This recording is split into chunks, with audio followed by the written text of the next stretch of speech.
Well, this is not what I expected.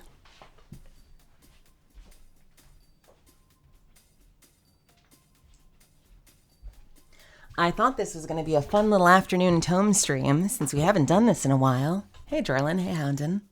I can't get it to lunch. So I figured we can totally just chat until I get it to lunch. I don't know. We're gonna run the old local file analysis and see what the fuck. Is my controller on? My controller is on. Here we go. Verify integrity of game files. Assigned to play Team Fortress 2. Hey, Anelki. Hey, Luna, what's happening? Oh, hello, Stream Elements. Thank you so much for letting me know that I'm streaming. That's what we're doing as we speak. It's a small game, so it'll probably verify immediately, so maybe this issue will go away, like, instantly. Oh, how is everybody? Portal Reloaded. What is Portal Reloaded? I feel like Portal still stands up on its own as a game. What did they reload? Oh, like new maps and shit? I'm doing okay. It's been a busy week. I still have a tremendous amount that I need to do, even today. But I feel like I have just enough time. I was waiting for somebody to get back to me about possibly doing some coaching and some recording this morning, but they didn't. So I am taking the time to just have some coffee and take it slow for a few hours. That's how I'm doing. Wake my voice up so I don't sound so ragged, so I can start my day in style. I'm gonna put a little message on the old. I mean, they already have a message that I'm going live.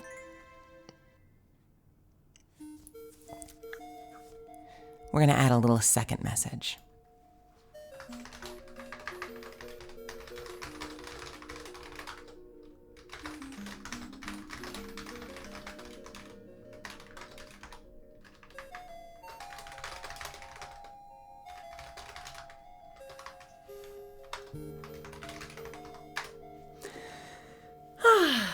Yeah. Hey, Shion, how are you? It's good to see you. I tried to catch Shion's stream the other day. I was taking a break while I was eating. I think I was eating. And I saw Shion online. And so I hopped on to go say hello. And there was an ad. And so I sat through the ad.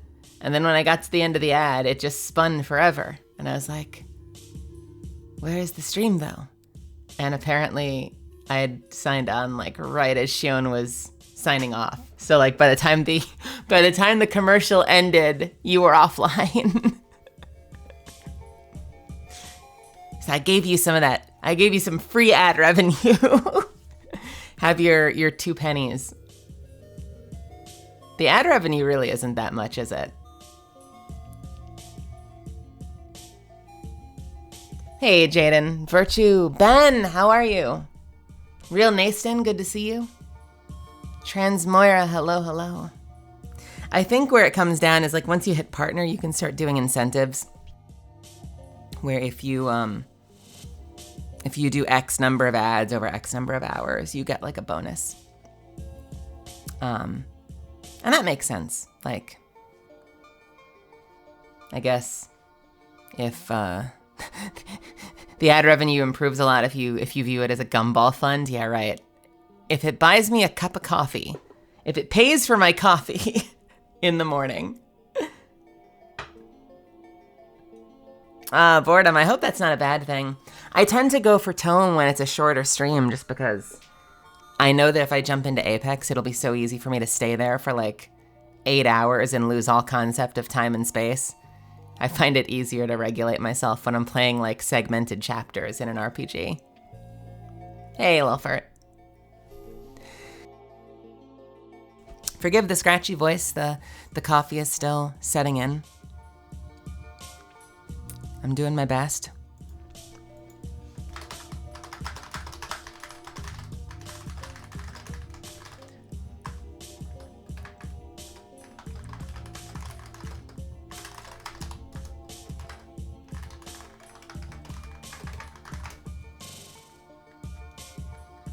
Speaking of coffee, let me have some of that coffee. Sorry for the keyboard ASMR.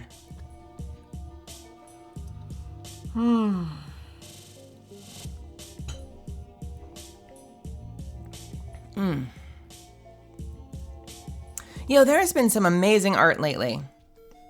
While I try to load this. I'm gonna quickly change it to just chatting.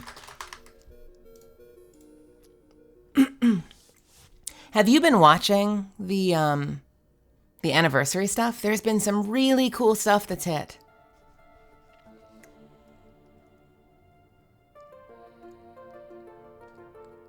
Actually, I just downloaded the thing. The fan-made thing that they put together. They put together an Apex 4th anniversary fan collaboration. The Anniverse. Yeah. Have you all seen this yet? I think it's free to download. It's really amazing. I'm blown away that people have put this together.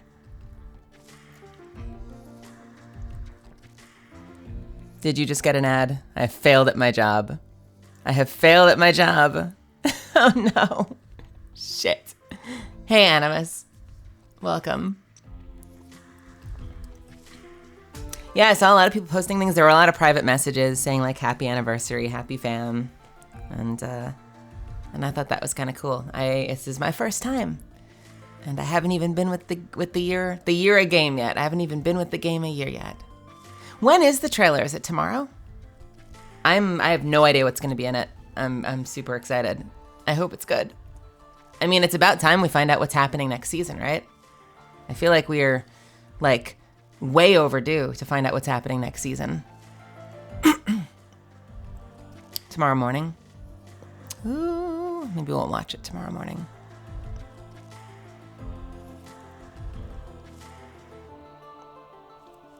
Do you want to go through the I kind of want to go through the Apex thing. It's pretty big though.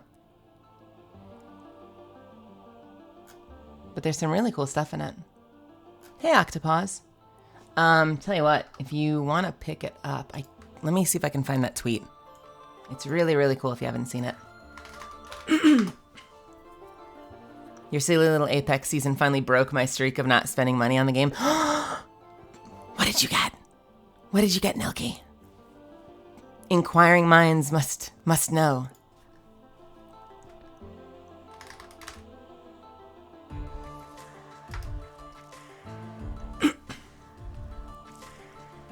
Oh, you bought the pass. Okay.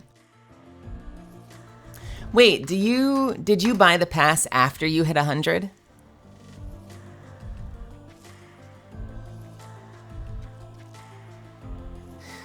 And it applies the whole way back?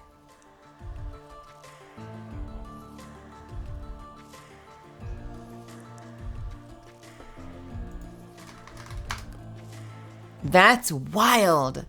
That's actually really good to know. So if you see a pass where you're like, there's some cool stuff on the bottom row, but I'm not crazy about the stuff on the top row, you can wait and buy it later if you pull it off, because then you'll get everything. That's really cool.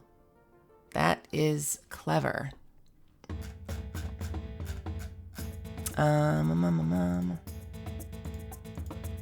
This is the tweet, if anyone's interested.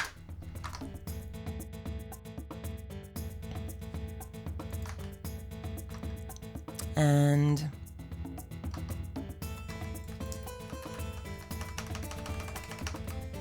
I'm not going to go through all of it, but I am kind of interested to at least read the forward on it.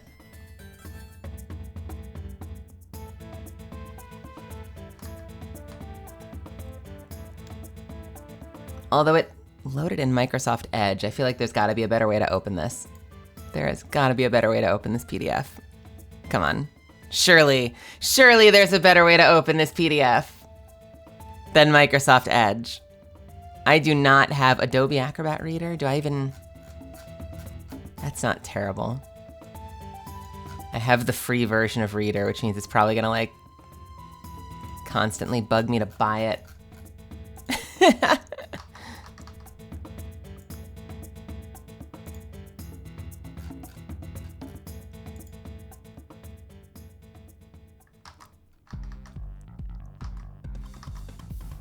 Bum, bum, bum. Bum, bum, bum. Where is Anniverse? There it is. Not that. This? That sort of works.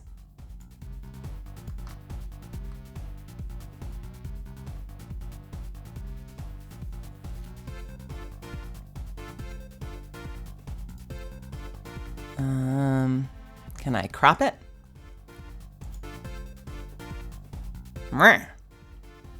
That looks a little better. That looks a little better. Other than the fact that it's freaking huge.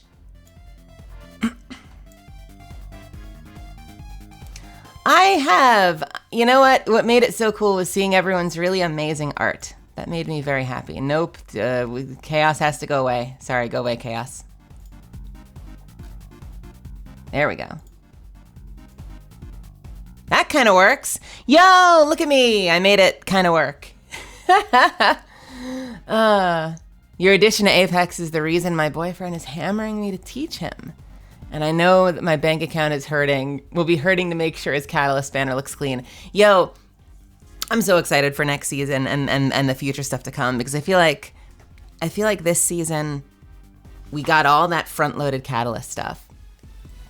And then I feel like we got, a whole lot of not Catalyst, because we have to share the season with other people. So like a lot of the stuff on the pass was other characters, and a lot of the stuff for like the different events was other characters. So now that we've gotten out of season 15, I'm excited to see them riff on the character and give her these really wild outfits the way they have with some others, like the Brosidon and like the Casual Octane and like the Predator Lifeline. Like I'm really excited to see them get creative now and give her these really wild costumes. I think that'll be super cool. I also want to get the trackers. Like I want them to give me a themed tracker, because that stuff seems cool and I'm super jealous of that. Who else did I miss? Watson, hello, by the way. Welcome. Skills A, welcome. Zuffins, welcome.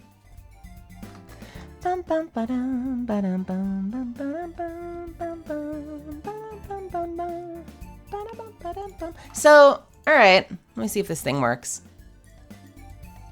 Oh, okay. So I like that. So it was sized based on the fact that I had it full screen. That's great. That's fine. I'll just leave it full screen. It's cool. So this is the Apex. I'm not going to go through all this, but we'll kind of poke around a little bit. And I put the link in. I'll pin the link actually. I encourage you to give it a look and download your own. I know nothing about this, so I'm seeing this for the first time. Watson, thank you so much for the bits. Also, hello Arakasa, and Kid Anime, and Jordan. Apex 4th anniversary fan collaboration, and we've got little. Can I zoom in easily? Is that? Do I get a zoom? Is this program just garbage? Sort of. Yeah, you get little, I'm just highlighted for no reason whatsoever. You have little hints of the art to come. Oh yeah, it was Control and Zoom. I'm an idiot. I swear I did that and it didn't work. How weird.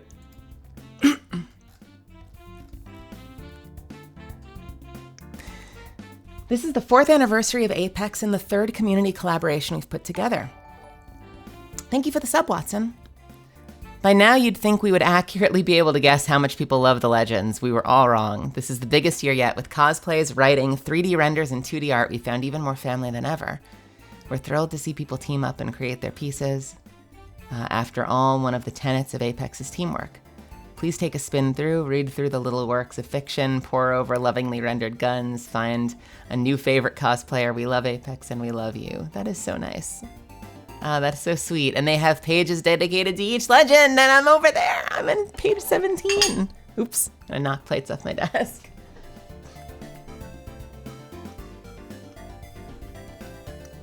Yeah, and look at that. We've got Rhapsody.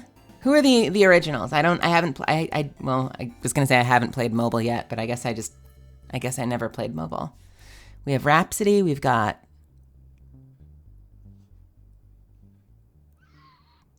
Is my brain failing me? There was another one, wasn't there?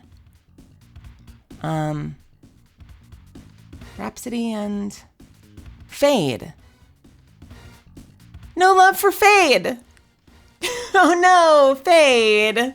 Is it just Rhapsody and Fade? I've seen Fade. Fade has a cool design.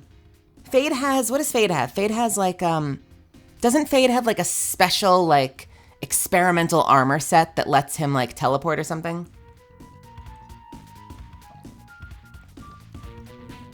I don't remember. I feel like I remember him being very Wraith-like. He's like, I remember the video, he's like stealing some experimental armor and he puts it on. Time travel. Oh my God, wait, how would they even do that? I guess that would have to be a little bit like Tracer, right? I mean, I'm sure if you've played the game, you would know, but the idea of like rewinding a state, that's really cool. Yeah, don't want the leaks, but I hope we get to see them come in. I hope we get to see them come in. It would be very, very cool to see them hit the proper game and join the cast. I'll tell you this though, if it makes you, if it gives you some cheer. Watson, thank you so much for the bits again. Repeat bits. Thank you, Watson. Both Fade and Rhapsody's voice actors are in our group chats, so even if they're in different games, they're all in one big family and we all talk. And Rhapsody kind of has like a Lucio thing going on, right? Uses like music. And is it like music for the purpose of buffing or is it just damage? His alt, Fade's alt, traps people in a separate phase? That is super cool. Her tactical is literally like Watson. Buff and recharge armor. Oh, neat. Interesting. I wonder if they would need a rework then. The Legends. Just a little something to say by Desmond C. I hope I don't butcher this. Feathil? Desmond C. Feathil? Happy birthday, Apex Legends, to staff, cast, and crew. You've made it another year full around through and through. The vast community and dedicated fans will be on your side. Your game and detailed lore for such a genre turned the tide. Ooh, we've got a poem. The multiplayer games are, I was wondering, some of the phrasing was really specific, but that's because we rhyme in here. The multiplayer game's a battle royale unique for its in-depth flavor. I never expected to enjoy such a play style with its complex color. Who knew that I would be drawn in by such a roster of unique characters? They each have their story, their interesting origin, their broken feathers.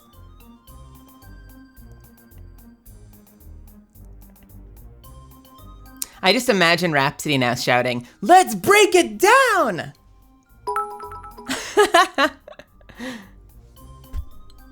Oh, Watson, you spoil me.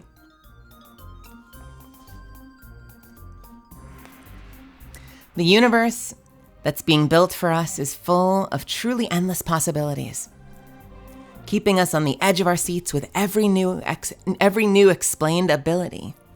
Okay. Also, can I make this like the full? Like that? I guess chat's in the way, so maybe I shouldn't do that.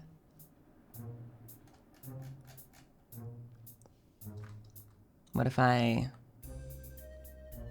Can I like... Nope, that's not the one. Maybe that? What about that? Does that kind of work? Or do we like the full screen?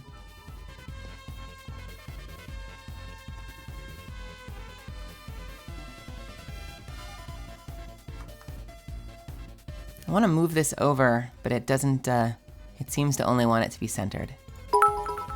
Can I? No, not really. Oh, maybe we'll do something like this then. How's that? That kind of works.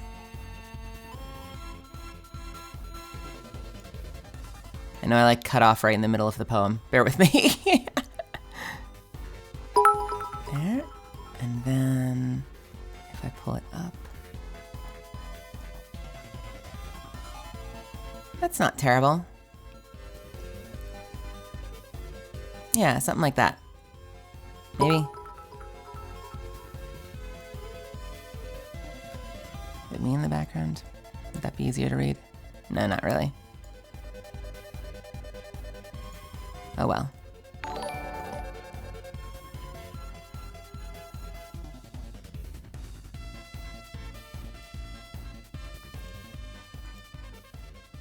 Yeah, I'm okay with that. Hey, Chicken Pie TV, I can't stay for long, but I wanted to resub. Thank you so much for resubbing. I appreciate it. Well, stick around as long as you can. We're just chilling and relaxing. Oh my God, there are so many bits hitting the chat. I can barely read chat. You guys are too much. Thank you, though. Let me finish our poem. I didn't actually finish that stanza. Is it stanza? Is the paragraph a stanza? The universe that's being built for us is full of truly endless possibilities, keeping us on the edge of our seats with every new explained ability. Do the Mickey Mouse thing. Every season that's come to pass on regular cadenced rotation. The newest legend introduced holds our dedicated captivation. What will you give us next to keep this interesting world growing? How far will the rabbit hole go in every tale you'll be showing? Happy birthday, Apex Legends. This is an accomplishment to celebrate. The fans will be here waiting, watching for the next chapter you create. I love it.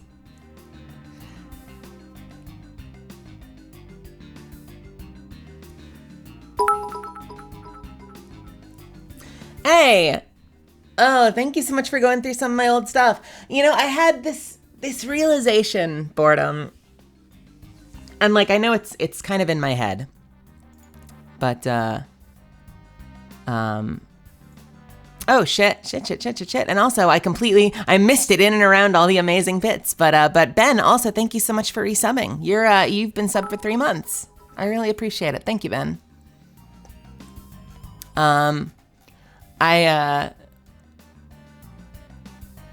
I know this is kind of only in my head, but I had this realization when I announced Apex that, like, it kind of felt like my career reset a little bit. Because if you had asked me, like, 5 months ago, you know, like, oh, cool, you're a voice actor, what are you known for? You'd probably get a longer answer. Like, I'd be like, well, you know, I mean, it depends. It depends on what medium we're looking at. You know, if it's anime, I've been in My Hero Academia, Fairy Tail, Dragon Ball Super, and a handful of other things. You know, if you like video games, I'm in Tiny Tina's. I'm in Borderlands 3, one of the DLCs, Wasteland, Tome RPG, a whole bunch of other stuff. And you'd get this long answer because I was like, I would like not be sure what would resonate. But now I feel like people are like, well, what are you known for? And it's like, well, pretty much just this. Apex. And the slate's been wiped clean. We've got Catalyst. and we're working out from there. And I'm not saying that that's the truth. I mean, there are tons of people that come here that appreciate some of my older work, but it's funny that for a moment that's what it felt like. Like now that is the role I'm known for, and we'll see what I add to it from here. It's kind of a fun paradigm shift. I am very proud of the other stuff that I've done, though. I love Catella and Magicayo in Dragon Ball Super. Demaria Yesta is one of my favorite characters ever.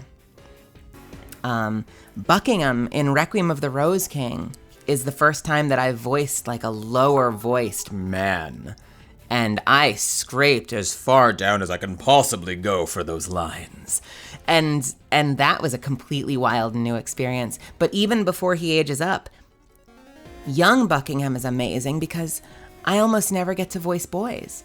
And like if you were to ask me 5 years ago what I would want to be doing in anime, I'm like action boys all the time. I want to play Natsu, not actual Natsu because that already has an actor. It's Todd Haberkorn. But like I want to play characters like Natsu, Edward Elric. You know, I want to be one of the, you know, I want to be one of the boys in My Hero Academia rather than one of the women. That's the place that I go naturally. And so it's funny that, you know, what you think you're going to do versus what you actually do can be a little different at times. And I've played a lot of women, which is awesome. Especially more mature, tougher women. But I would still kill to play younger guy characters. And so young Buckingham was super important to me. Yukimitsu Mochizuki in Skate Leading Stars. It was not a super popular anime, but it was kind of fun. It was like the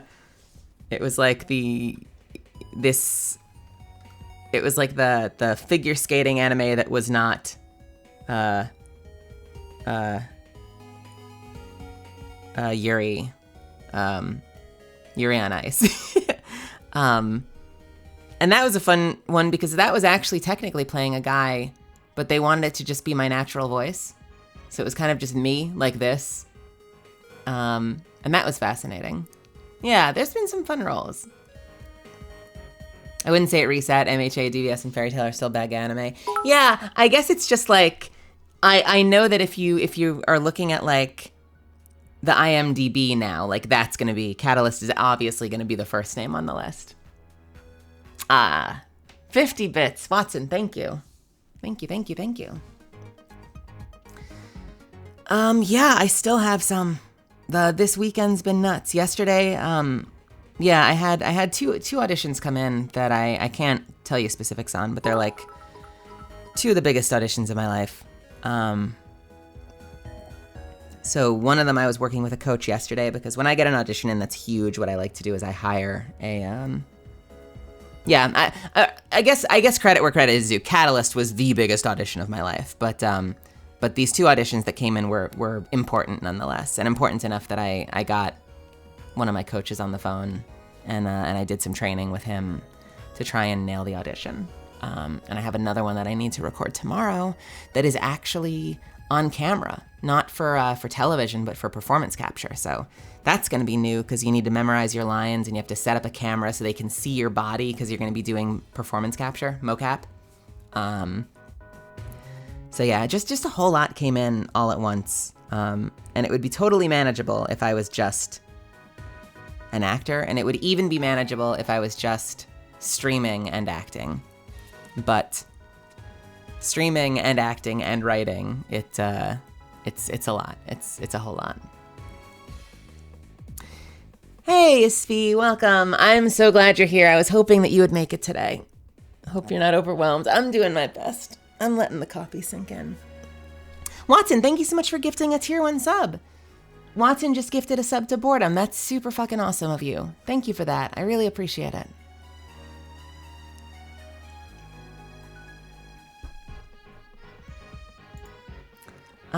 So which one am I?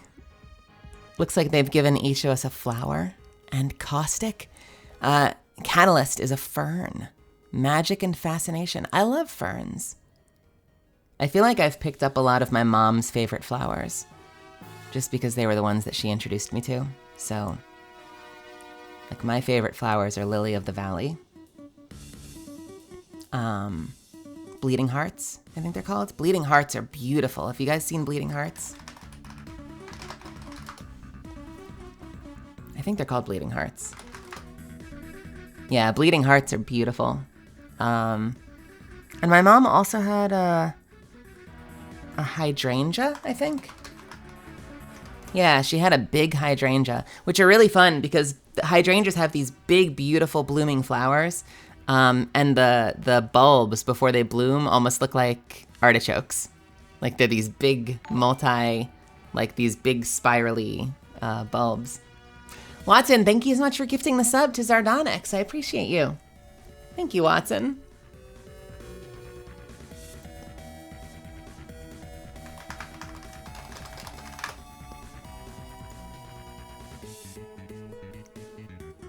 Newcastle is a goldenrod.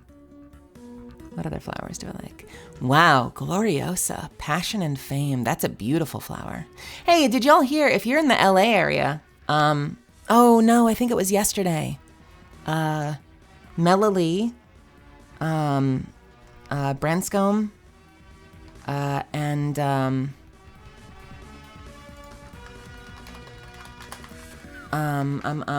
my brain is failing me. And Justine and Mela and Branscombe were at a convention in Burbank, or at least a signing thing in Burbank. I'm so jealous. I wanna get out there. I'm working on it. I'm working so hard on trying to get some of those appearances to happen. But I think Branscombe usually lives in Hawaii, so he must have flown out for that. And I'm envious because I want to meet him because I've heard he's super fucking nice. He is nice and handsome, which is all the more reason to spend time. Also, Zardonix, welcome to the chat. Thank you. How are you? Requiem of the Rose King is $4.99 on the Microsoft Store. Wait, on the Microsoft Store? Is that the anime? Like what, the full season is $4.99? That is shocking. Hey, Dagon. Cheshire Cat 19, welcome. Hello, found out about you through Amma and Kimmy, but I've never been able to catch a stream. Hey, thank you so much for showing up. Those are two of my favorite people. I've been watching Kimmy a lot lately. I fucking love Amma. I wanna hop on and stream with Amma again. My schedule has been a fucking nightmare though. But welcome. I'm always happy to have friends of friends. Ooh, Watson just gifted a sub to Demanding Bean. Thank you, Watson. You've gifted 3 subs now. That's so kind of you. Oh, because it's Anime Month on Xbox. Oh shit. Well, if you ever feel like watching Requiem of the Rose King, I'm in it. And I'm in it in ways that you'd never expect. Here, I'll show you something real quick. If you want to hear some of the biggest departures I've ever done with my voice, it's definitely Requiem. I don't want to spoil too much, but let's see. Where is it? Is it this one?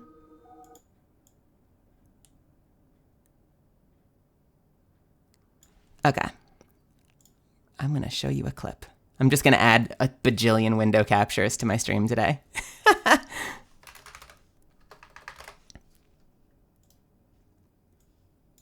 Don't show my folder. What is wrong with you? OBS is so stupid. Where the hell is...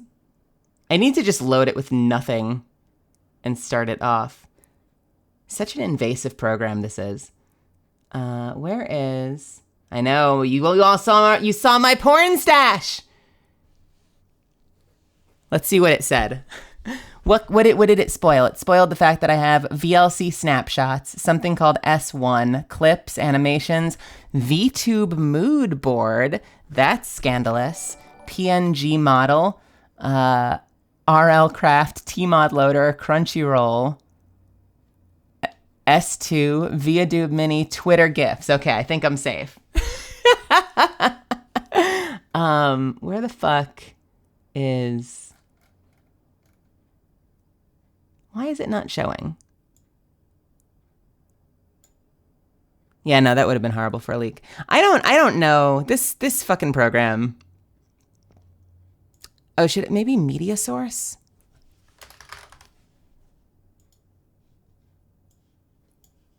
What about media source? Hold on. I'm going to put the music back on while I figure this out. A porn mustache. What the hell is that? DeLong John Silver, welcome. Hacker mode activated. That's what brought you to the chat, DeLong John Silver? How dare you? How dare you? Why can't I find this?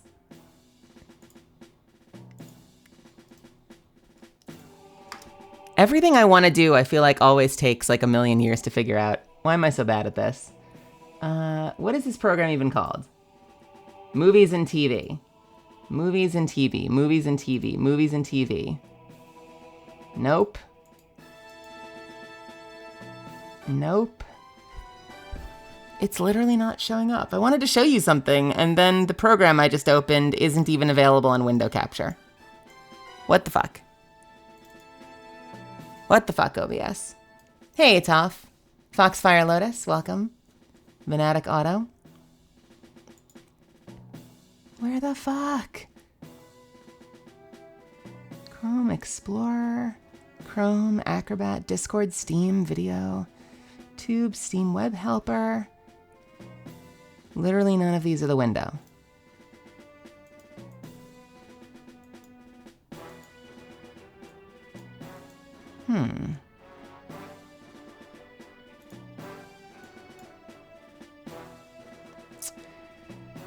Maybe if I open it in VLC. Let me try VLC.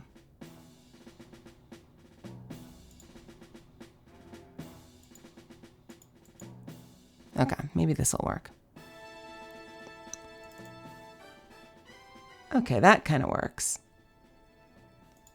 Bam. So this is me as young. Why is it not visible? Why is it not visible? It's not working. What the shit? Oh my gosh, I just want to show you a video. Zardonix, take care. Thanks for stopping by. Oh, you're killing me. You're killing me, Windows. It's literally a file I recorded myself on my computer. Like, I've made this. I made this. I made this myself.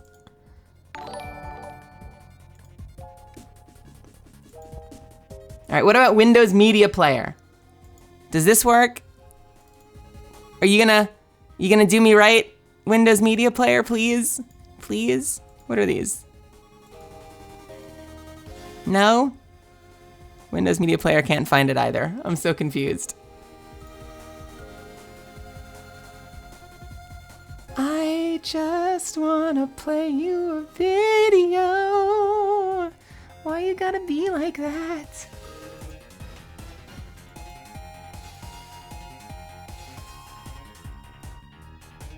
What the shit? What the shit? What the shit? Yo, I'm literally just gonna be like, OBS, movies, what is it called? Movies and TV, not working.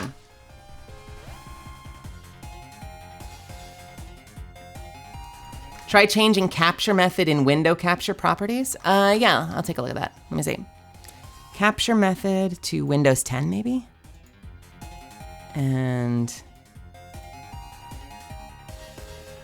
well, it's not that.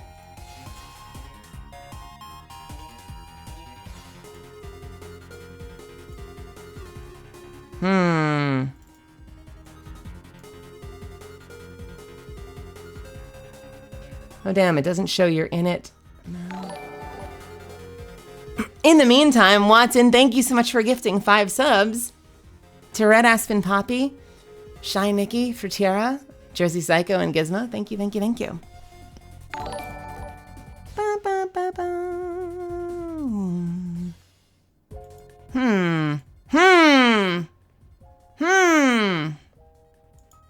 Okay, I've got to have another media player. There's got to be a way to do this. There has to be a way to do this. I don't want to give up. I don't want to give up. Movies and TV didn't work. Maybe photos will work. Maybe photos will work. Let me try photos. God, this is such a weird workaround. I'm so irate. I'm so irate. Photos, photos, photos, photos, photos, photos, photos. Photos is not there either, but you know what? Maybe, can I capture a program? Browser, color source, application, audio capture, media source. Media source is a problem because media source, I don't get to control it. It just plays. VLC video source? No, it's gotta be window capture. It has to be window capture. All right, I've got it open in photos. Surely, surely, surely, surely. Photos isn't visible either. You are fucking killing me. Wait, wait. Did that work? No, it didn't.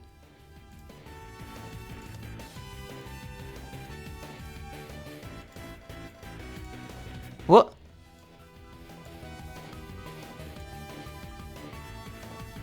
Did that work? No. Stop calling me Shirley.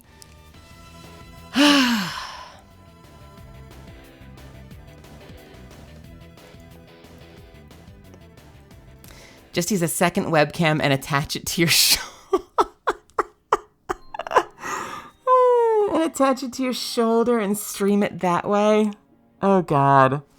You know what? Here, let me try something. Let's try something fun. What if I treat it as game capture?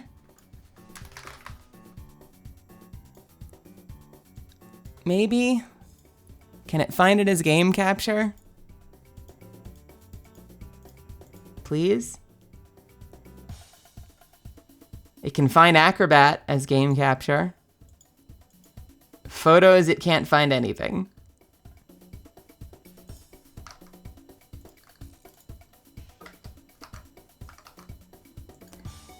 Yeah, I wanted to avoid doing browser capture, but I might not have a choice. I know, Acrobat is the best video game. There's like an old, there's like an old, yeah, this is a file, literally like a file on my computer. Tell you what, all right, tell you what, it's fine. It's whatever. I'll load it as a media source. It's no big deal. It's no big deal. It's fine, it's fine, it's fine. I just wanted the ability to like stop it. And if I load it as, a VLC, or if I load it as a media source, it plays and I don't even hear it, which makes it a little hard to interact with you all. Unless it loads as an image. Surely it wouldn't load as an image, right? Right? Right? I guess nothing's off the table. Let's see if this loads. No, it doesn't. It can't find it as an image. Bum, bum, bum, bum. Okay. All right. I got an idea. It's a dumb idea because I didn't want to have to do this in the first place. But if I can just open this with a browser.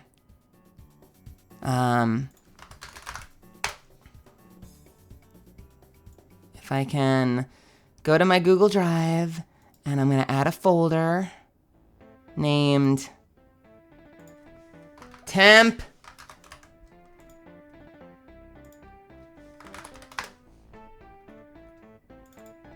and I'm going to drop this in it. Sorry, hopefully my bit rate doesn't go to hell while I upload this video. And if I upload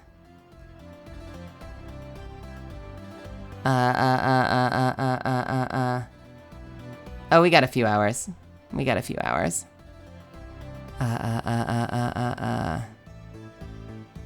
I want an adult clip. But not that clip, because that clip is fucking raunchy. And that. All right. We'll have it in a second. Hey, it's fine, though. In the meantime, let's go back to what we were doing in the first place before my computer decided to smite me. Watson, just wanted to say thank you so much for your work in Apex. Big fan of Catalyst and happy Apex anniversary. Well, Watson, thank you so much. I really, really appreciate your generosity and spending time in the chat with me while I panic over Windows operating system. Thank you so much. All right, so in theory, if I open it like this, well, no, it's gonna have to fucking process first is the problem. It'll process, we'll get back to it later.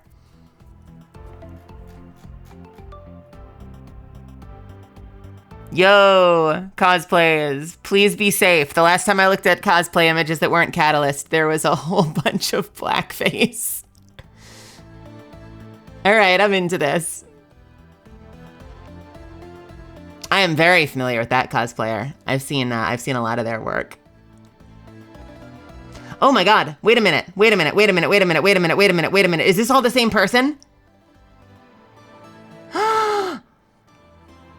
Oh, that's so cool. That is super cool. I am wildly impressed. Yo, give a follow to Nerbs Wax. It took me a second to realize that. I was like, oh, well, I know that one. Who are the others? They all look the same. Holy shit. That fuse stash is real. Yeah. Oh, this is such a cute piece of art, too. Look at this. Oops. There I am. Blocking a door, I see. All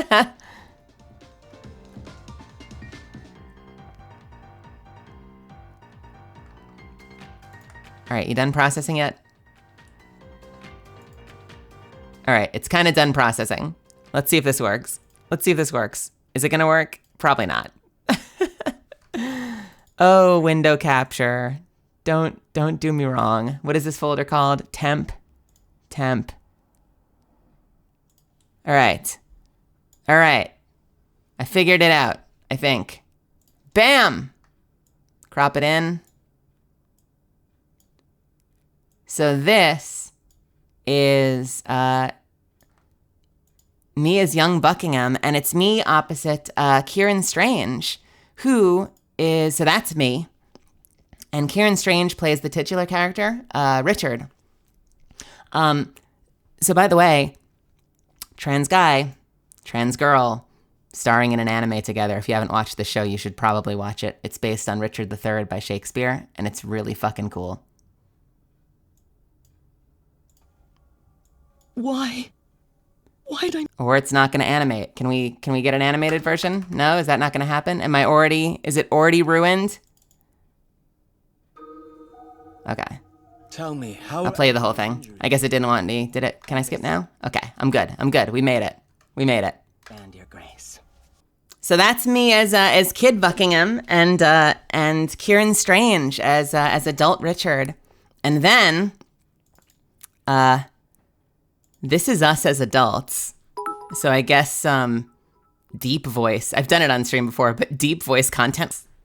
I'm so fucking proud of it. The whole cast is phenomenal. The director was phenomenal to work with. Yeah, a whole lot of love went into that show, and it needed to get more attention than it did. Yeah. So that's me. I have to warm up so much for that. I cannot do that at the drop of the hat. But that's me as Lord Buckingham. A lot of fucking fun. I don't even need that in my life, honestly. Like, I would be happy to play young Buckingham and like scratchy little like young guys like that. I did not expect them to let me keep the role. In the Japanese version, they actually they recast. They had a woman, I think, voicing young Buckingham, and then they brought in this guy to play adult Buckingham. So I kind of assumed that they would recast me, and instead the director was like, "No, you're staying on as the role. I think you can do it." Scrape the bottom of your register. You can do this. I believe in you.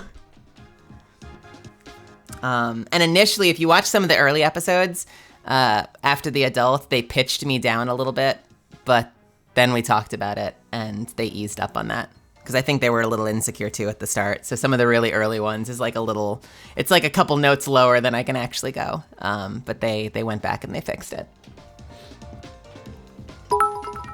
Because I went to them and I was like, if we're gonna do this, like, let's just fucking do it. Yeah, and it came out great. That scene came out great. The ending scene's fucking glorious. And it was so great working with Kieran.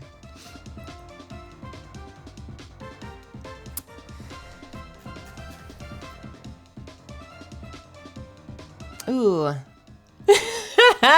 Yo, this is wild. I need to, you know what this is gonna actually be? This packet is gonna be a whole bunch of artists I need to commission at some point. This is incredible. Revenant and Ash feeding. Does the rat have a name? I have to know. What's the rat's name?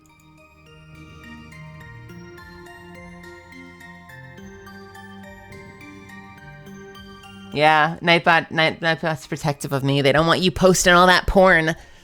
I know you were about to post all that Romeo and Juliet porn, Naston. Yeah.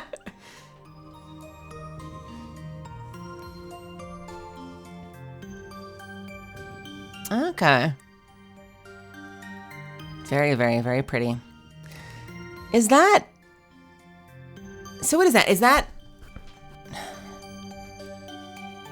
Is that also an Ash, or is that Wraith, the barnacled look? Who is in this one? I'm not familiar with I'm not familiar with all the skins since I just started playing in November. That's Ash and Valk. Yo, that's a sick Valk look.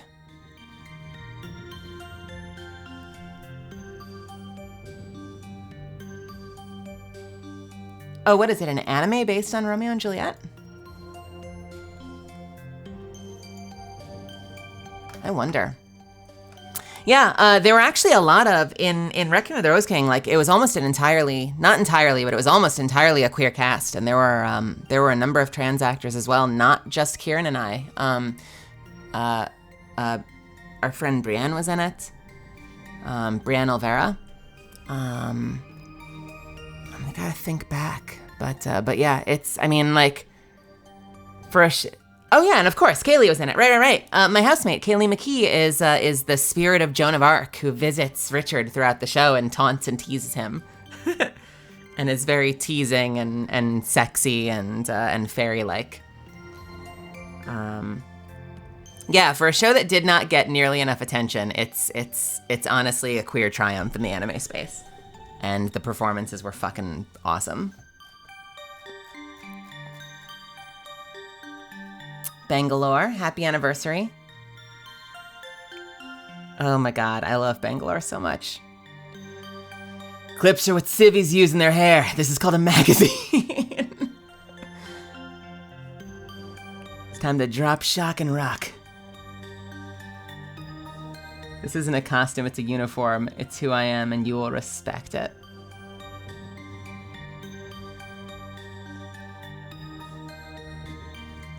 Watson, have a wonderful night. Thank you so much for stopping by. And again, thank you so much for the generosity. I really appreciate you. Go feed your dog, Naston.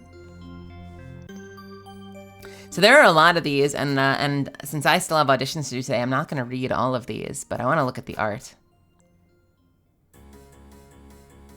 Holy shit, wait a minute. So we have... Is that a Wraith?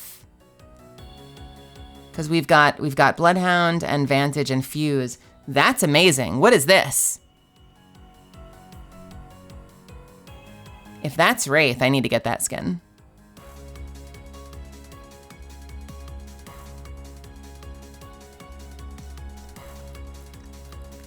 I don't actually know. I mean, like, for all I know, these might not all be based on skins, but I wouldn't be surprised if some of them are original. That's very cool. I have quite enjoyed, I have to say, I have quite enjoyed the pieces of art that I've seen of bloodhounds that have been very, very careful not to, like, there have been a couple of mask-off bloodhound pieces that have been very careful still not to overtly try and gender the bloodhound design, and I've been really, really appreciative of that. Some of them are really, really cool.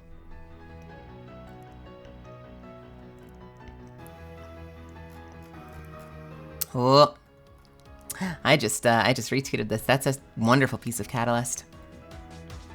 Is this me? You are the Apex Champions. The declaration of the announcer. So is this, I guess this is all fanfic, isn't it? The declaration of the announcer blared along with celebratory music. Tressa beamed, hearing shouts of praises roaring beyond the arena on Clio from its residents celebrating another victory. While she hated the presence of the games here, it felt good coming out on top. She was facing so many dangerous and seasoned contenders, so to win again so soon after joining filled her with pride. Of course, it helped having two of the most skilled legends on her team. This has got to be Bloodhound. Well done, Felagi Fighter. We have claimed another victory in the name of the Allfather, Bloodhound said, their voice filtering through the mask they wore. Loba hummed in agreement, brushing off the dust and soot from their last battle. She then inspected her nails, huffing in annoyance, before whipping out her fan to file whatever imperfection she discovered. You did wonderful, beautiful. Your family must be so proud of you. The conjurer froze at the mention of her family, realizing she had not spared a thought their way since she moved to Clio. It bothered her that the vision of her biological family came to mind and not the family she made with her coven. It bothered her deeply. Tressa offered a weak smile, congratulating them before heading to the dropship nearby. The two legends shared a look before joining their teammate on the ride back to Boreas.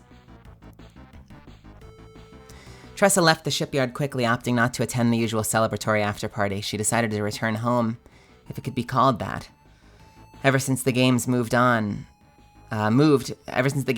Hope and took over their entire colony, everyone was forced to relocate back to Boreas. She missed her home so much. I don't know if you saw the latest chapter from the end of the season. There was definitely a moment in there where Catalyst was like straight up fuck Boreas. Like, love Clio. Boreas was never kind to me. I do not need Boreas.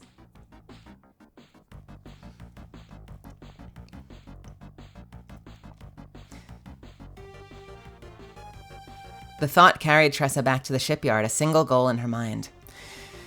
She wanted to go home. It didn't take much to convince an off-duty pilot to take her back to Clio. A little bribery goes a long way. During the ride, Tressa conjured a hovering ball of ferrofluid and began to manipulate its form. She did it absently, musing over her earlier reaction to Loba's commitment about family. That's not the line. Earlier reaction to Loba's comment about family. Did she miss her biological family? It's been so long. Since before she transitioned and certified herself as the woman she's always been. It's interesting, actually. I have to sneeze real quick, hang on.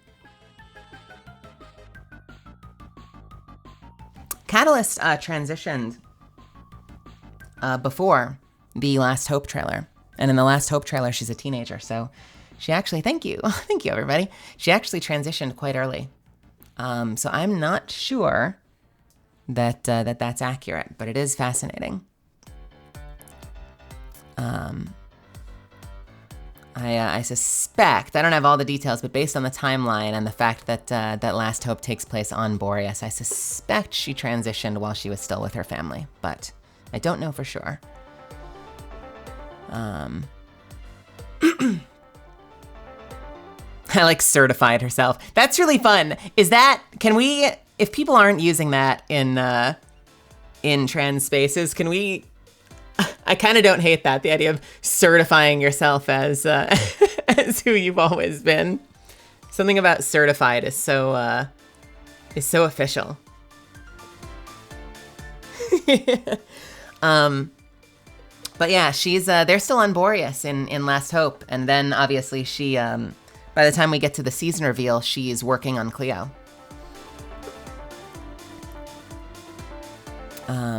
Where was I? She abandoned hope of reconciliation many years ago and has never spared a thought to them since, so why now? Such thoughts continued after she got off the ship and began to traverse the empty expanse of her home. It was dark and quiet, the opposite of what she had known. Beyond the dome arching over Cleo, clusters of stars twinkled in the night sky. And something else that I'll say, that I don't know if it's official lore that's been out, but I also certainly don't see it as secret. When we were talking a lot about kind of developing Catalyst and her backstory,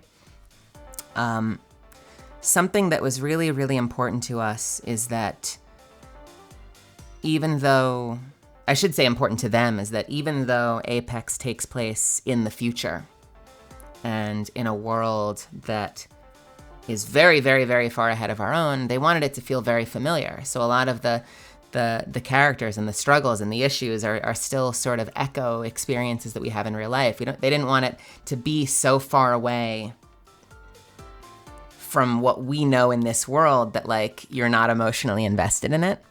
But they did say really make it very clear that they don't see the Outlands as a world where bigotry exists. And so while Catalyst doesn't have a great relationship with her family, it's not because she transitioned.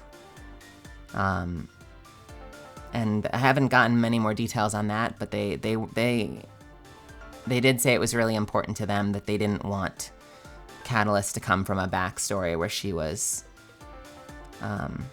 discriminated against for who she was. And I respect that a lot. And I mean, when you think about it, there are a lot of things that set Catalyst apart. You know, she's this little counterculture, witchy goth, and so there's a whole lot of ways that I'm sure she could be at odds with mom and dad. But being trans wasn't one of them. Good luck, Charlin. Have fun, and thank you for stopping by. Where are we? Such thoughts continued as she got off the ship and began to traverse the empty expanse of her home. It was dark and quiet, the opposite of what she had known. Beyond the dome arching over Cleo, clusters of stars twinkled in the night sky. Tressa's legs guided her to the promenade? Why would anyone go to the promenade? Jesus, Tressa! What the hell, Tressa? Are you trying to die?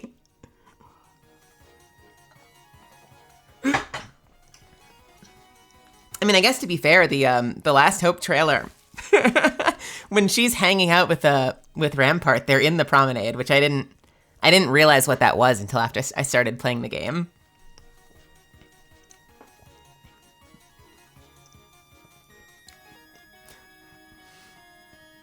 Oh my god, boredom.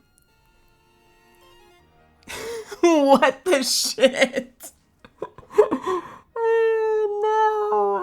No. We are not, there will be no wiki feed in this chat. Get the fuck out of here.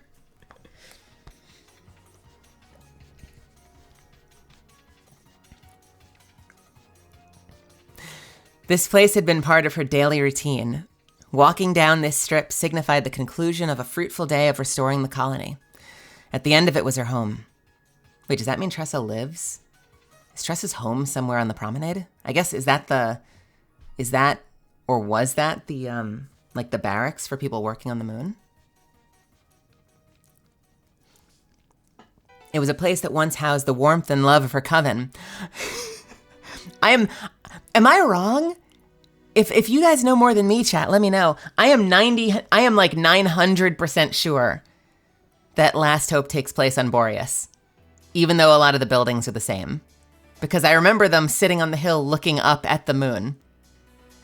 Listen, Wicked Lady Styx, if you ever see this, I'm not picking apart your fan canon. I'm absolutely loving this. It's just welcome to my brain. It was a place that once housed the warmth and love of her coven. Now it was merely a point of defense in the games. You know what's interesting, though? I can forgive that. I completely understand that mistake. I made that mistake like crazy.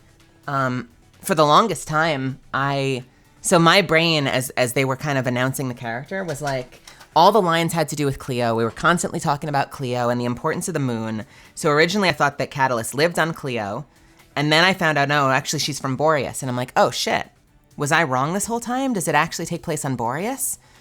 I guess the map is gonna be on Boreas instead. I could have swore it was gonna be on Cleo. And then the trailer comes out and they're like, oh, it's actually, the trailer takes place on Boreas. She's actually from Boreas. And I'm like, oh, okay. So I guess I was double wrong and the new map is gonna be on Boreas. I could have swore that it was Cleo, but then I could have swore it was Boreas and then I thought it was Cleo and now they're like, you know, the trailer takes place on Boreas. So I'm like, oh, I guess the map's on Boreas. And then they're like, no, the map's actually on Cleo. And I'm like, I'm confused. But now it makes sense. I understand now that we're a couple months in. As a new player coming in and trying to soak up the lore, I got turned around so many times between what took place on the moon and what took place on the planet. I suppose I could have been a place where Coven met while she was working on Cleo. I guess that's possible. There was actually that, where is it? There was, what is this? Nothing. There was that really early, one of the previews for her was this. Bam. Oh God, that's big. And one of the things I remember liking about that was there was a message between her and Rose, which means that even though, so the, can't covering my face there. Okay, there we go. So the trailer takes place a good, like 15 years or so before we see her enter the game. And so it is kind of cool that even 15 years later, you know, she never lost, she moved to Cleo, she started working on Cleo, but she never lost touch with her coven. So she's still keeping in touch with her friends. I thought that was really cool. Respawn time for a spin-off game to expand your Apex lore. You should call it Titanfall 3. Oh, geez. That was one in the works. It was canceled, though. That game that we thought was coming could have expanded on that so well. Huh. You know, I hadn't heard much about that. I knew that something got canceled, but I'm gonna be honest. You know, I've said this before, but when Apex first came out, I had about a week that I was like, oh, cool. This is a really cool new game that has all this awesome representation. What kind of game is it? Oh God, it's Battle Royale. And then I never looked at it again. So my first time picking up the game and actually investing in the lore was when I booked the character. I should say that my first time investing in the lore was when I booked the character. And then my first time playing was when I announced it. I played Bloodhound for like 2 weeks and then played Catalyst the rest of the time, with the exception of like a really brief stint on Vantage. Yo, that animation from Moy. If you haven't seen that animation from Moy of the dropship, was it the drop pod concept? It is fucking nuts. Absolutely fucking nuts. Has anyone not seen the dropship concept? Because I swear, I will turn this ship around right now. Where the fuck is it?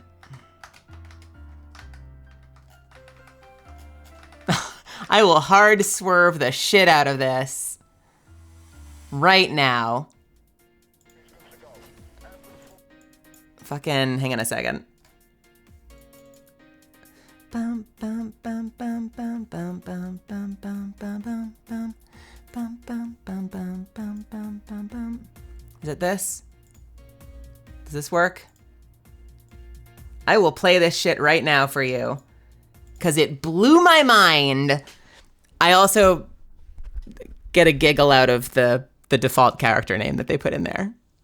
But since they put it on Twitter, you know, it's theirs to share. So this was apparently, when they were first developing Apex, this was apparently the concept that they animated for like this insanely cinematic drop into the game. Anvil 2 standing by. Anvil 3 is good to go. Anvil 4 is a go. I hate this part. Cut the chatter. Initiating drop sequence. Separation confirmed. You know, Captain Dingus 420. Stand by. Approaching shock layer.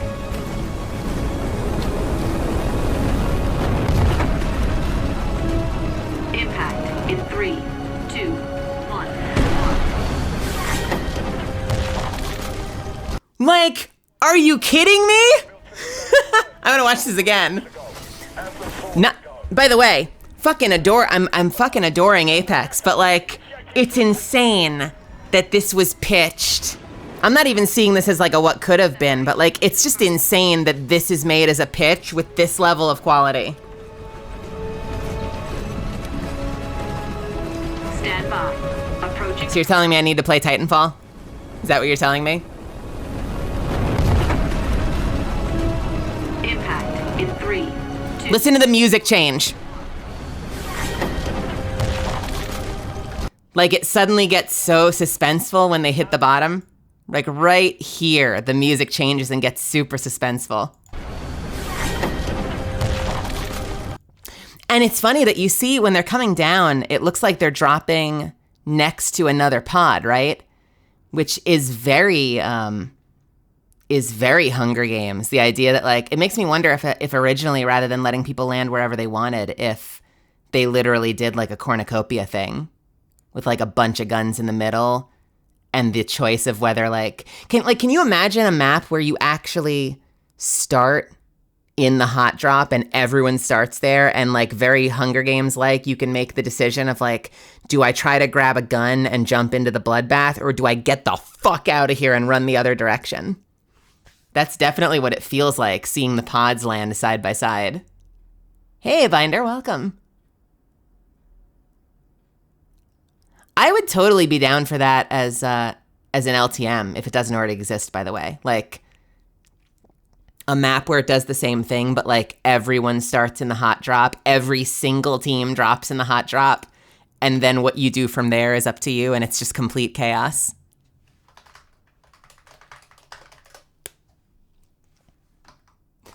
With about 8 Captain Dingus 420s. The easiest 20 bomb of my life. Yeah, I know. Someone out there is going to finish the game in like 2 minutes. Here, I will continue the story. At the end of it was her home. It was a place that once housed the warmth and love of her coven. Now it was merely a point of defense in the games. The thought made Tressa frown, and she traveled to the farthest building away from the promenade. She zipped up to the platform, entering through the shattered doors. So many precious moments with her coven were spent here. Moments when Margot was still alive. Moments when she had someone to lean on.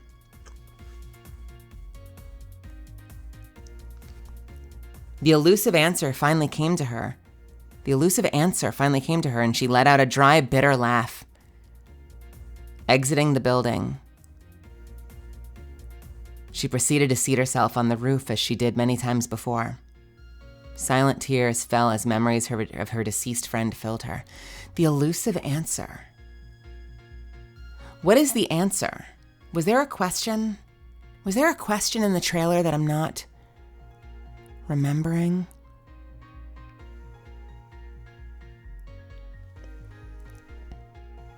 Or did something get asked here?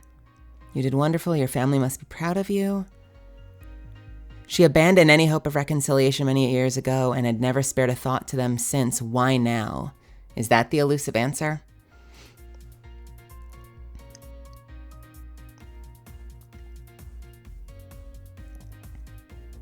We didn't see Margot die, but we also didn't see her live.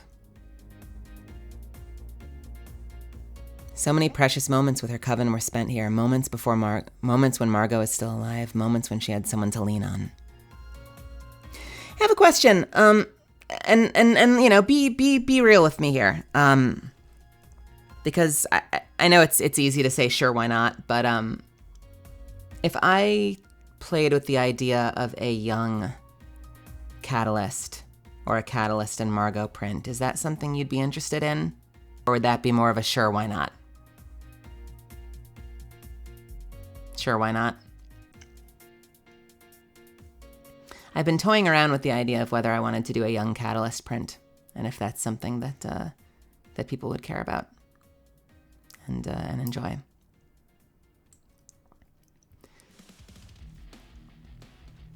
The elusive answer finally came to her, and she let out a dry, bitter laugh. Exiting the building, she proceeded to seat herself on the roof as she did many times before. Tears fell as memories of her deceased friend filled her.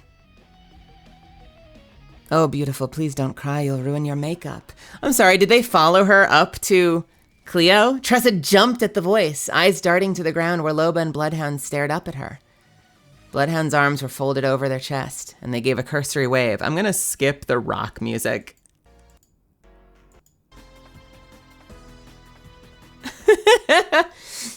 Catalyst was crying, yeah!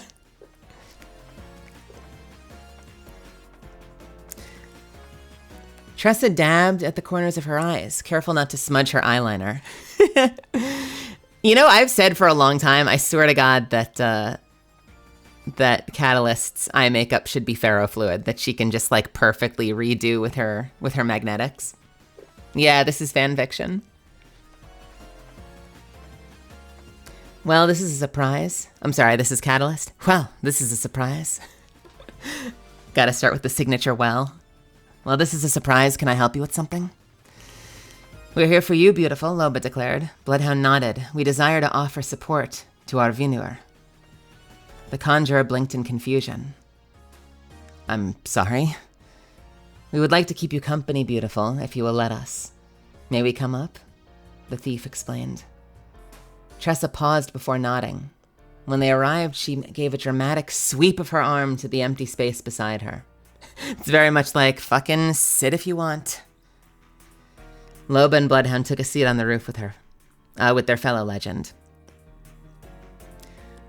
Did I say something wrong? You were upset when you left. Hey, go on, sir. Loba's voice was laced with concern, and the ferrofluid conjurer felt guilty. Tressa considered how much she should divulge to her newfound friends. Compared to the other legends, these two have been the most welcoming and understanding. They reminded her of her coven, and it was easy for her to relax around them. When you mentioned family, it was... I guess you can say it was disconcerting. Bloodhound hummed in understanding. Their low voice filtered through the mask. There are times when Miningar come to us unexpectedly. You and I share more than kindred spirits, Vinurmin. I too think of, oh boy, Frendi and Forildrar Min. I miss them. I'm so sorry to anyone who knows how to say that properly. Loba reached over and grabbed her friend's hand, squeezed it reassuringly. There isn't a day that goes by that I don't miss my papa and mame. Some days can be harder than others. Tressa sighed. No, I don't miss them. My biological family, that is. I miss having a shoulder to lean on. When Margot died in that explosion, I feel like I lost my mother. My rock. It's hard to be here. Doing all this to care for my coven, my home, and still feel alone.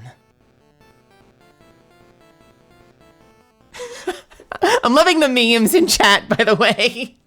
I'm something of a ferrofluid conjurer myself. Jeez. The other two legends looked at each other, sharing a small nod. Bloodhound shifted into a lying position. All right, we're creating the art right here. I love this. Is this the, so is the artist the same as the writer? Go Yams is the artist. Wicked Lady Styx is the writer. Okay. Bloodhound shifted into a lying position, placing their head on Loba's thigh and removing their respirator. Ooh, be careful. The hunter closed their eyes, relaxing as they breathed in the night air. I can read. The thief turned her head to Tressa and smiled, tapping the space beside her. You don't have to be alone. Hello, English. You don't have to be alone, beautiful. Family can be found anywhere, even here. Hesitantly, the newer legend shuffled over to Loba until they were hip to hip. When do we get to the sexy times? Jesus. I've got you in my periphery, so I'm having trouble not giggling. Fucking dweebs.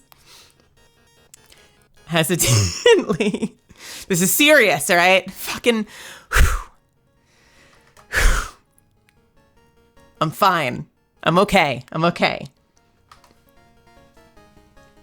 I'm failing to try not to laugh because of chat. Hesitantly, the newer legend shuffled over to Loba until they were hip to hip. Things felt awkward at first, but slowly she warmed up to a fucking rock. I feel like we need to actually do this. This is not even meant to do this, but I feel like we should do this at some point and read like stupid, like barely safe for work fan fiction and try to do it with a straight face. Oh man. Just to give myself a second to breathe. When we were recording for Requiem of the Rose King, we made so many fucking awful jokes in between takes. And God, what the hell started it? There's a clip in the comic. If you read the manga, there's this notorious frame. Let me see if I can find it real quick. There's this notorious frame from the manga where, I forget her name, but the witch character comes up to Buckingham and is like trying to kind of come on to him, basically. And I don't know if I saved this. It would be so silly if I didn't. Basically, in the manga, in the official print, he puts his hand around her cheek. I don't think I have it. He puts his hand around her cheek, and he basically says, "I'm sorry, I don't get hard for whores." And that's the line from the official material. Because he only has eyes for Richard. And so it became this joke at first. When we did that scene, they did not do that in the anime. They changed it to something. I don't even think that they changed it. I think that they just completely skipped over that scene. And so initially the joke was like, yes, Buckingham doesn't get hard for whores because he gets hard for Richard. And then every time we did a take, it would change. Like, Buckingham would be talking to Catesby, one of the other guys, and Catesby would just be saying something completely innocuous and be like, you know that it's my duty to look after Richard too. I'll be following closely behind until we get to Yorkshire or whatever. I'm making this up. And I'd be like, fine. And we'd cut the cue. And I'd be like, I should have you know, Buckingham doesn't get hard for Catesby, and Buckingham doesn't get hard for Catesby either. And then there would be a scene where he's with the previous king, and he'd be like, yes, my liege, but I should have you know, Buckingham doesn't get hard for kings. Every time it would cut, we would have a Buckingham is hard joke. I swear it's what got us through the show.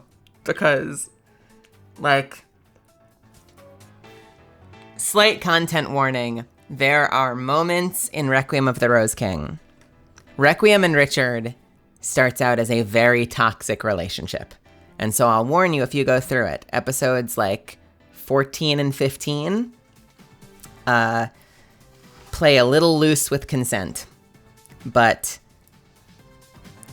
it's not one of those, it kind of becomes a very fascinating story because it's not one of those and then Richard fell in love with him. They're a toxic ass relationship. And then it goes through a moment later on where there's passion and there's mutual affection, but it ends almost as toxic as it starts. And at least me looking back, I'm like, yeah, this was a couple that should probably not have been together. And they have this beautiful send-off, and they kind of wrap this little ribbon around it. But I don't know, the way I always read it, it was like, I don't know, it's two incredibly damaged people that find each other. And there are so many moments of toxicity in their relationship, but I feel like the love was genuine in the end. But I would be very careful to say, even if there's genuine love there between two extremely traumatized people, like that was not a healthy relationship. And I definitely don't glorify the relationship between those two characters. As an actor, fucking amazing to work on, like fascinating material to work on. But so there were some scenes in there that were uncomfortable as all hell, and like the only way we got through it was by making atrocious jokes between the scenes. Because we'd be doing this serious scene where he's like, you know, they're like being abusive to each other, and it's an ugly ass scene. And then we would call cut, and I'd be like, oh my God. Someone make a filthy joke so we can all like panic laugh for a second and shake it off. You know, so it'd be the kind of thing where like there'd be a fruit basket on the table and we would do this incredibly brutal scene, and then we'd break the ice and we'd have a moment of like, Buckingham doesn't get hard for fruit baskets. And we would all just like stress laugh and shake it off and relax before the next take.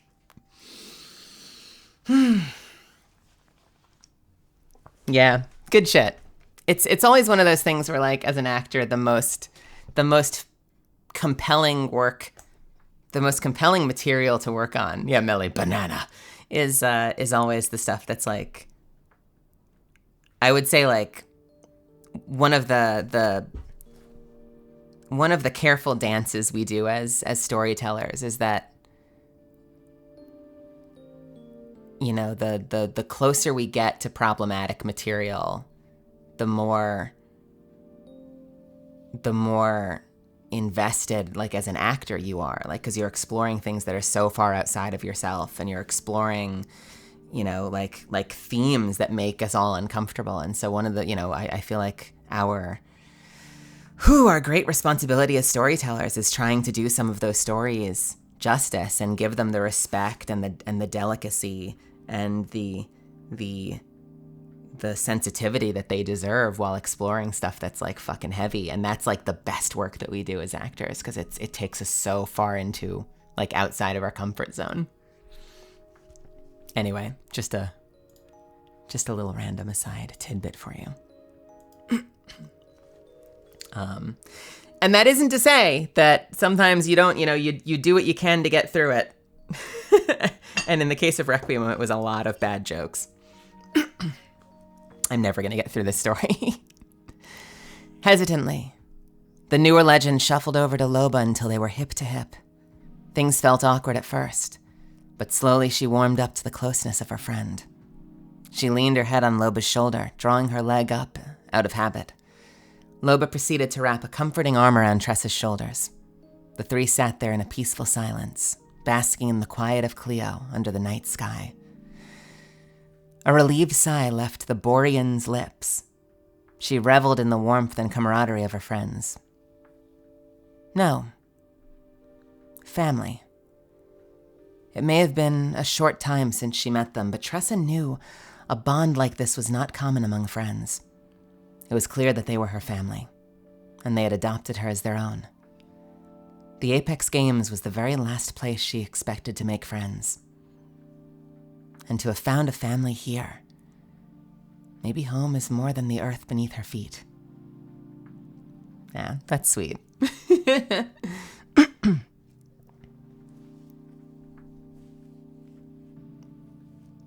Yeah, the only challenge I will say, I will tiptoe around is that once in a while, and I'll be careful to say that like this is not to let every instance off the hook.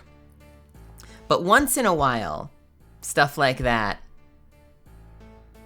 can leak for different productions. And when you're not there in the room, I feel like it can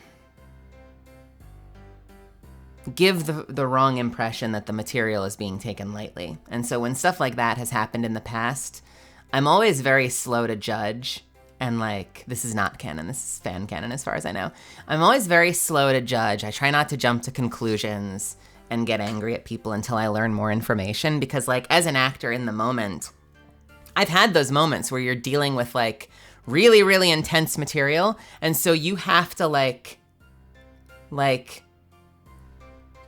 find ways to process it, and people vent in different ways. You know, some people, I always love the woman with the blonde hair in the original Alien movie, because like they're in a situation where this creature is hunting them on their ship and is murdering them one by one, and she's cursing and cracking jokes the whole time. And I remember one of the characters is like, can you like stop cursing and take this seriously? And she's like, I am taking this seriously. This is how I vent. You know, like this is how I process stress is by cursing and cracking jokes. And so when stuff like that occasionally, like, you know, set footage from a movie or something leaks, you know, there will always be people that are very quick to jump to conclusions and be like, you know, like, look at how flippant they're being with the material. And I always give them a little bit of leeway, because there are a lot of situations where, especially with heavier material, I can completely understand as an actor, like, needing to have a bit of a coping mechanism to work your way through it. Sometimes those jokes come out and, like, they are not jokes anyone should ever be making. And in those cases, like, you know, those are big learning opportunities. But sometimes I feel like people can be quick to jump to conclusions on the bare minimum of information, just because, I don't know, I don't need to tell you that social media is a place where sensationalism thrives. Can I tell you, I am a terrible imposter in that game. I have not played very many games of Among Us. I am terrible when I'm the killer. I spend way too long like trying to be super careful. I get nothing done. I feel like every time I've been the imposter, we've lost, because I play it way too safe, and like we'll go multiple rounds where just nothing happens. Ah, that's sweet.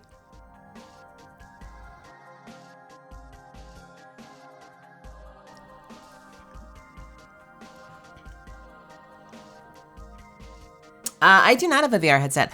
I have never used a VR headset. They've always struck me as a bit weird. Although once in a while I've watched Fillion on stream, and I'm amazed at the things you can do with VR. I might do like a VTuber streamer Among Us at some point. I could see myself doing that. I've never been crazy about those kinds of games. I think it's just because I'm such a co-op player. I'm such an anti-competitive player that like anything that pits us against each other, I'm always worried I'm gonna get angry.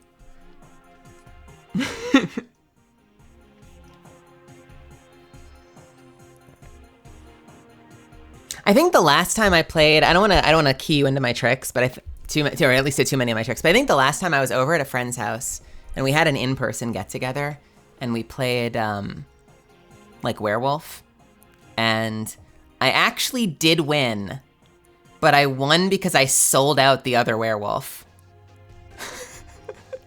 I completely turned on him and threw him under the bus, and then ended up winning because I guess that was a level of betrayal that particular group was not expecting.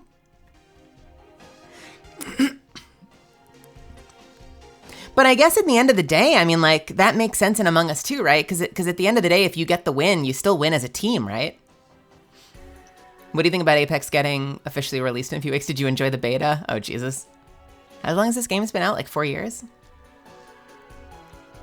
I think Werewolf is just Mafia, is just Secret Hitler, is just I was gonna say Apex, what? Is Among Us, like it's all the same game. Is Salem. There's so many versions of that game. Can't wait for Apex Legends to be launched tomorrow. What the fuck? Ooh. Oh, this is so cool. Wait a minute. So Caustic, Crypto. Who the hell is this? Is that Watson? Oh yeah, that's gotta be Watson, right? Yo, that is an adorable Watson.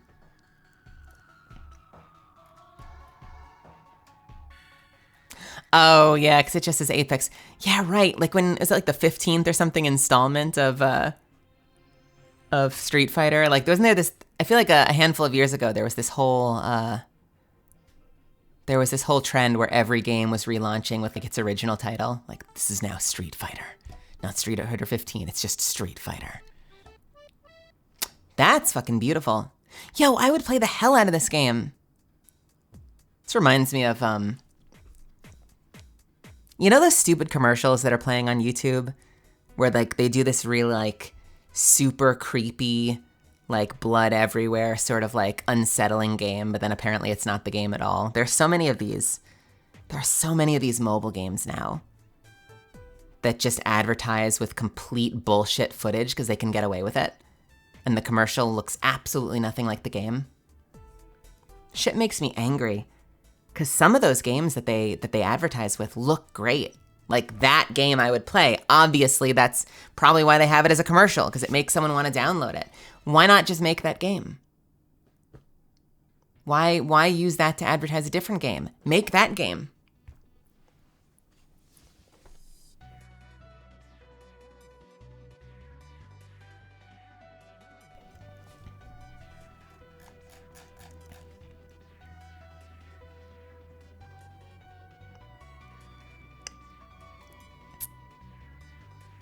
Wait, so what's going on here? They're all at the bar watching the games. Is that them landing? That's Lifeline telling Octane he needs to heal. And is that Pathfinder sniping someone? Hey, Kyvery. Yeah. Mirage and Crypto looking dapper as fuck. That's a great piece. Yo. Man. I wish I'd gotten to do that GQ thing. I do not dress up. I would need them to like put clothes on me and like put makeup on me, but I'm still low-key envious of that GQ shoot from a handful of weeks ago. That would have been a lot of fun. I hope I get to do something like that at some point. I will need help, though. I will need a team of people to make me look less like a gremlin and more like a human being. I do not remember the last time I dressed up for fucking anything. When I was living in Texas, my housemate, who went to a lot of conventions, and I haven't been to conventions yet. I'm still trying to make it happen. My housemate was like, you should have like a handful of like really nice outfits and like teach yourself to do a little makeup. So if you go to a convention, you know, you want to look fancy for the convention. And I'm like, I don't know how to do that. I don't know. I'll do my best. If I actually get a con invite, I'll probably spend a week like panic shopping at Uniqlo or something.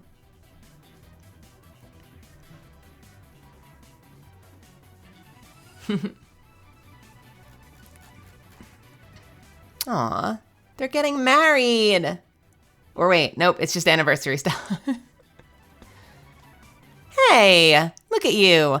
Yo, that's sweet. There is some Mirage crypto business going on here.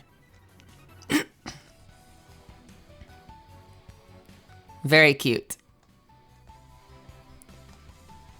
Mirage seems more into it than Crypto, but I dare say they're having fun together. Love the nail polish. Love the drinks.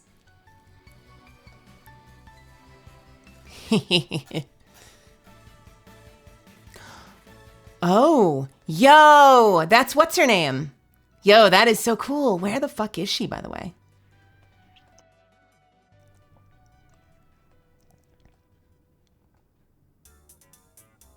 Dead. Do we know that for a fact? Is she dead or is she not dead? I love what's her name, best character. No, is that the sister or was it the best friend? Adopted sister, right? Or something like that? Something like that. Stepsister, okay. Yes. Give me some more of that fuse hound. This is the Fuse Hound that gets, like, photobombed by Octane.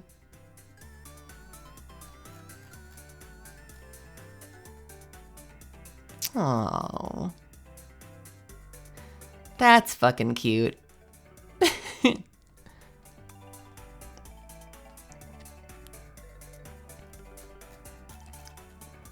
Fuse and Bloodhound met in a valley for their date. Bloodhound looked a little nervous. Although the reason was unknown, they stuttered a little and trembled at times. Fuse, notoriously confused, asked, "What's the matter, Houndy?" I'm not even gonna try.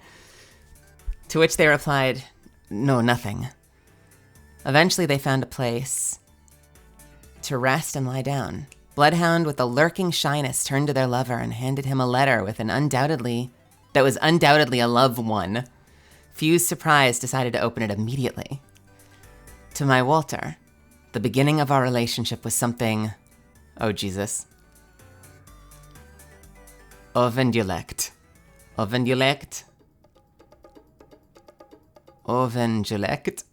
Svi, help me."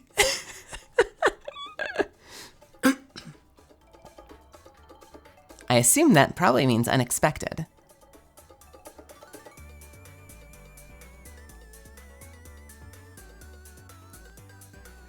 We won't spend a long time looking at this PDF, just a brief book, an hour and 40 minutes in. Yeah, I don't know. I'm enjoying it. It's fun.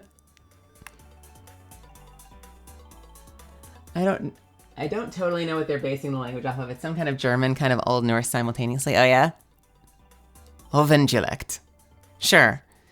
You are a very explosive character for my taste. Always joking around. But even at that time, I saw a different spark in you. Different from the others, and from anyone I had met in those times. You reminded me, perhaps, a little of the happiness I had lost.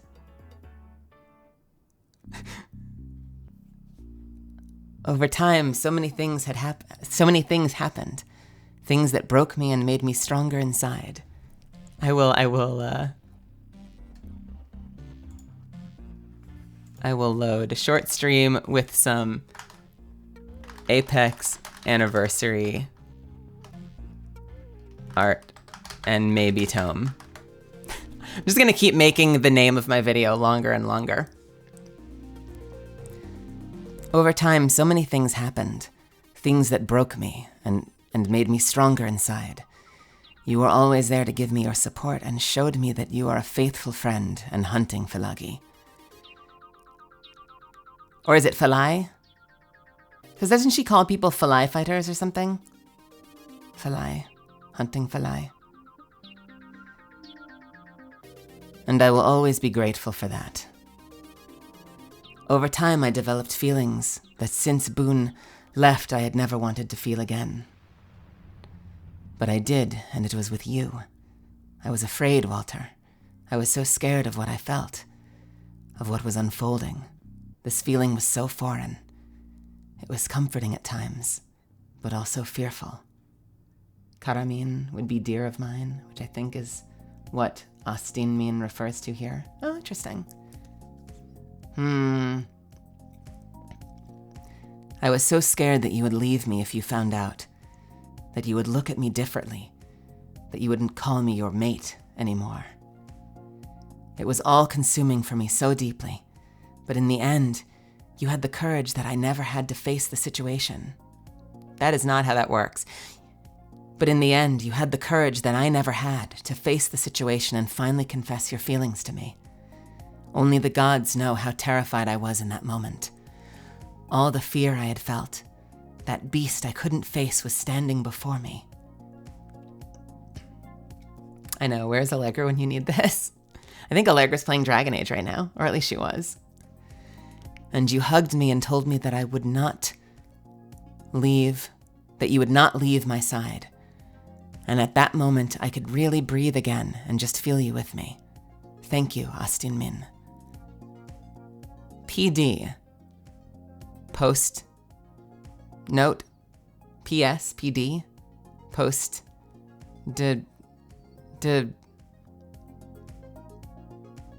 DM. I made you a poem. Don't laugh. Oh. Ode to my Volter. You made me stay instead of walking away. With humor, charisma, personality, and all you got. Shit, she said. They said no laugh. They said don't laugh. They said don't laugh. They said don't laugh. I appreciate your hard work, but makes me share my sal. My world was falling apart, and you were there all the time. Your shoulder always it was there, for me to grata about. I just like how simple and all you got is. My Volter, my love, I hope that the gods lead our path to a new landing. Will all alt-ilagi, altilai, will be all tilai. Okay. No laughing. No laughing, chat. It was the all you got that got me. It was so succinct with humor, charisma, personality, and all you got. My Volter, I need to make big cheddar, bitch. Fluffy. Shame on you, bonk. You get the serious bonk. Yes, wrong Walter. Oh, I get it, my Walter. I need to make big cheddar, bitch. Lawfert, take care. Thanks for stopping by. Fuse didn't know what to say. He had never read anything like it. He felt butterflies fluttering inside him, and could only look his beloved in the eyes without saying a single word. Bloodhound, on the other hand, felt nervous. Why isn't he saying anything, they wondered, but resolutely blurted out a question. Did you like it? Fuse looked in their eyes as he approached. I loved it. Thank you so much, Houndy, and hugged them. That's so fucking cute. And all you got. With humor, charisma, personality, and butt smacks.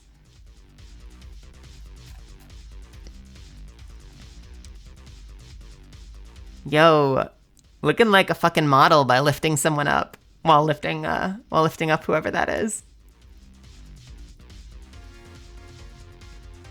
Dilf. Is that Houndy down there? This is fucking great. Really nice work on the piece. Memories about sunflowers. And Lawler draws things. Ooh. Is that a Moira? Or not Moira. Is that a Maggie? Maggie and Loba and Crypto. And fucking, I want that. I want that skin for Loba so badly. Ooh, maybe that is Maggie?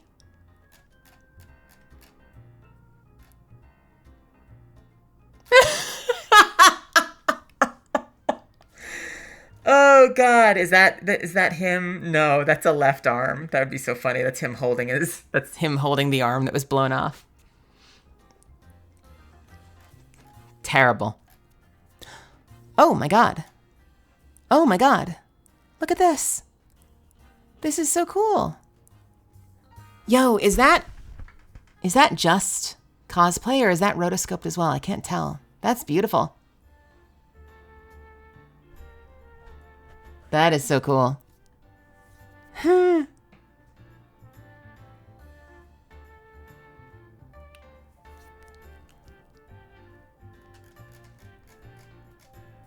Oh my God.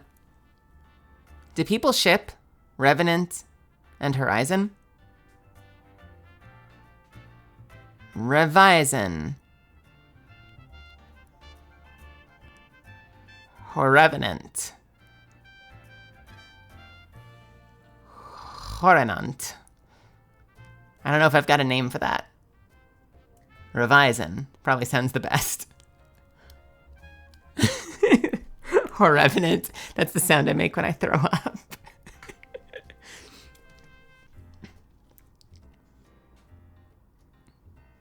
Very cute. I I fucking love. I know that it's a phrase in it doesn't mean what I think it means, but it always sends me places when I see that Octane has a plus ultra on his arm. Even though I realize they mean it in a different way. It means something that is not My Hero Academia.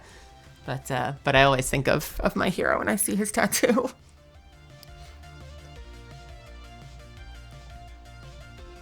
Hey, Sevian. Go beyond.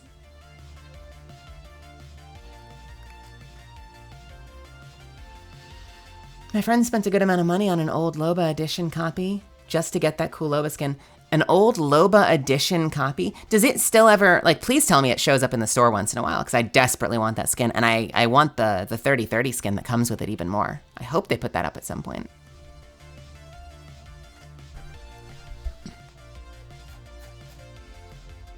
Yo, Apex's 4th year party celebrating.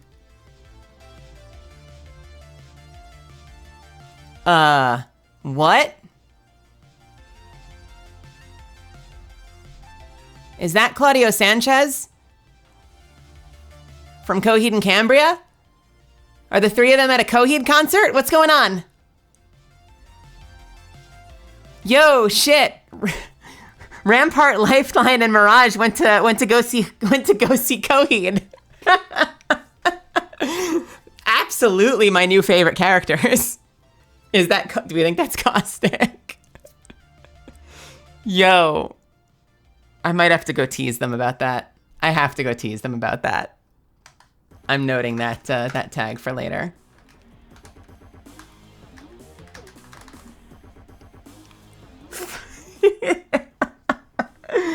Oh shit. I'll tease that. He'll never see it. I would totally tag Claudio with that too. God, I hope I get to meet him. I'm there doing a tour right now, and I'm desperately I'm thinking about seeing it. I've never seen them live.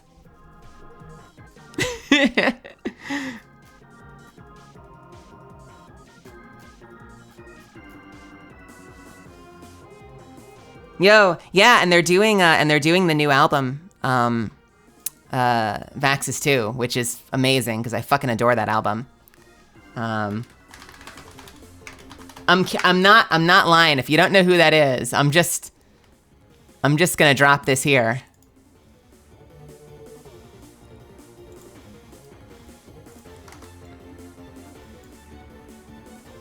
Fucking.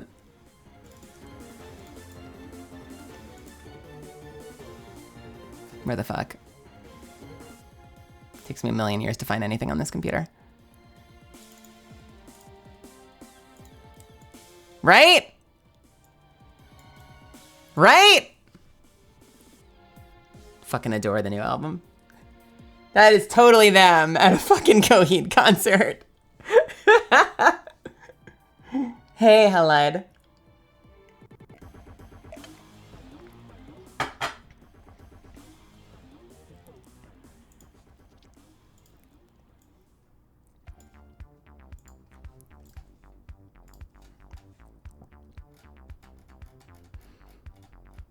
Yo. Catalyst and Lifeline, and who do we think this is? Is this also Watson, or is that Wraith, or who is that? This is really cute. I believe there's a pink recolor of that Loba skin. I want the original. I would settle for the pink one, but I want the original. Watson. Hey, Cyanide. Yeah, I've seen a number of... I mean, it's only one voice line, so I can't expect everyone to feel the same way that I do. But there is one voice line where she said something like... I'm going to paraphrase, but it's something like, it's my night to cook back home, so let's take our time. Which definitely implies to me that Catalyst is not a fan of cooking. I, on the other hand, love cooking.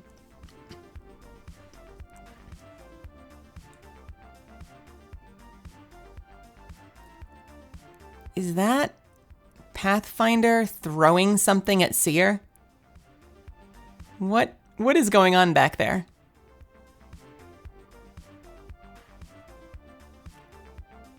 I also love the idea that Jackson is wearing his helmet everywhere all the time, because we're still under the impression, we're still playing with this idea that no one's allowed to know that he is Newcastle. So he's just showing up everywhere in his helmet. That's kind of funny. Oh, no, he's facing the other way. He's putting up the banner. What the hell is hitting a seer then?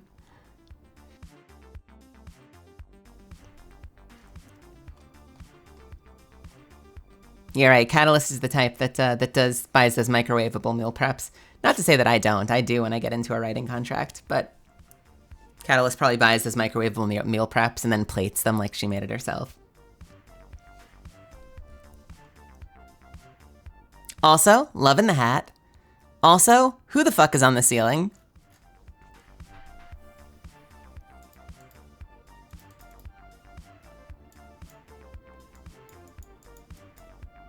What? Oh, it's fucking Vantage with Echo. Is Vantage hanging upside down like Echo? Is that like solidarity with Echo? That's really cute. There's no new dub episode of My Hero Academia? Why are you telling me? I'm not writing that show. My character died. I'm sorry that we don't have an episode today.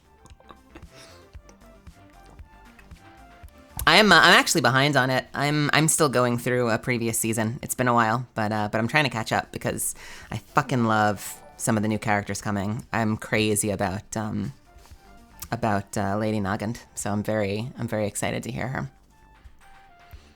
Thanks for the sub, Jenny Meridian. I appreciate you. You've been subbed for 3 months. Thank you so much for that. Is this... Oh, I see what's happening here. They go together. Is that Horizon in the background? Getting super excited. And it looks like... I keep blanking on names. Octane pops the champagne and then the cork flies over and hits Seer in the head. For damage. For 3 ticks of 3 damage. Nice. Did I forget who you left on my ceiling? What do you mean? Doc and Jelly? Nah, they live up there. They live up there. Who is this? I'm blanking right now. Whose haircut is that? Oh, yeah, that might be Valk.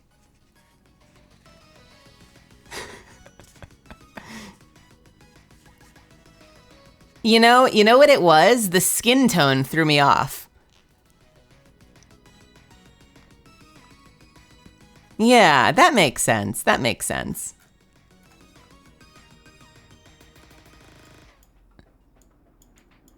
Yeah, I like Valk's hair. Oh my god, I love that outfit.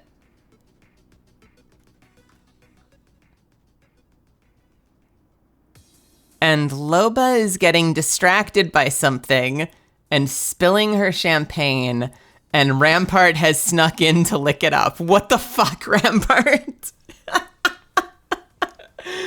Oh no, Rampart, what the shit?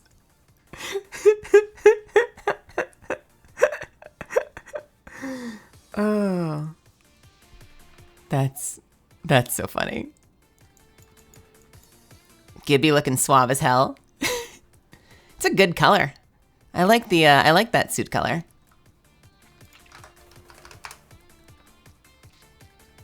Oh my god. Loba mains, get on this shit. That is a phone background if I've ever seen one. Holy shit.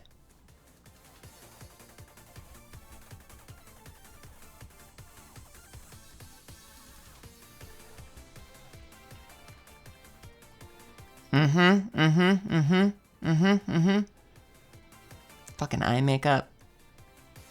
If we ever come out with technology where you can just like put your face in something and it'll instantly give you perfect makeup, I might start wearing makeup. Yeah, I guess, you know what? I guess you're right. That is, I think I had forgotten that that Valk has pretty light skin. From the back, it was the combination of I'm used to seeing the longer hairstyle, so it was the shorter buzz, that I'm like, that's some dapper motherfucker, but who is that? Didn't realize. Valk is one dapper motherfucker, though. Valk might actually be one dapper motherfucker. Season 11, Animals of the Outlands. Valk is my fucking favorite. Hands down. I love my own character, but Valk is absolutely my crush. Tried to cosplay makeup for the first time and a few months ago. It was hard. And I fucked it up, but I felt pretty. Well, I'm glad that you felt good about it. I can think of like one or two moments in my life that I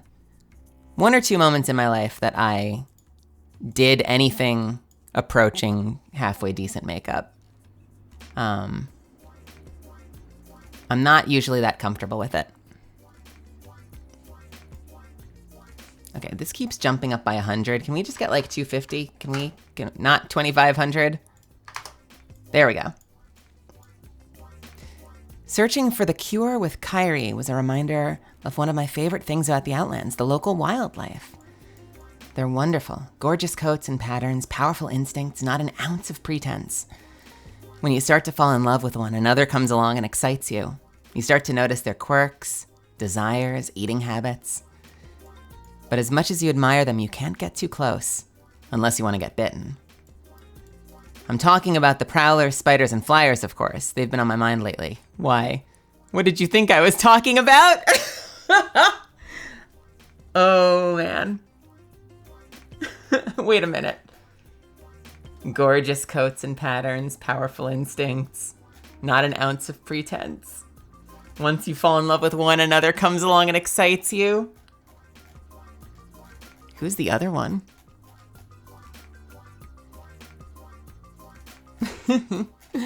Who's the other one, Valk? Inquiring catalysts want to know. Yo. Maggie looking like a badass. Maggie and Fusey looking like dead pirates. This might be the whole stream looking through this, by the way. I hope that's okay. Aww.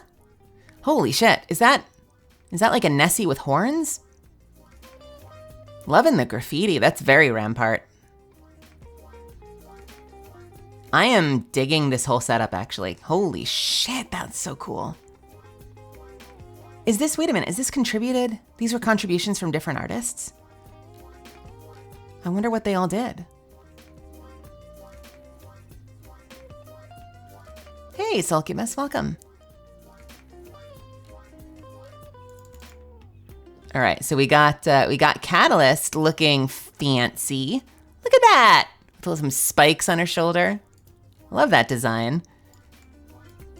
Rampart looking like she owns the place. Maggie. And is that Newcastle dressed up in some weird robo-punk outfit? Instadaft, welcome. Yo, I bet Rampart... Oh, no, wait, that's Echo. Is that Vantage? Is that Vantage or is that Rampart with Echo?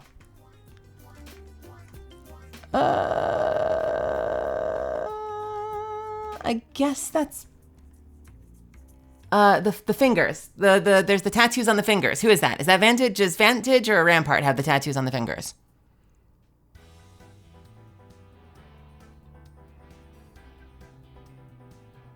Oh! Wait. Does one of Vantage's, Yeah, Rampart has much longer hair. Does one of Vantage's skins have finger tattoos? I kind of want to go in the game and check now.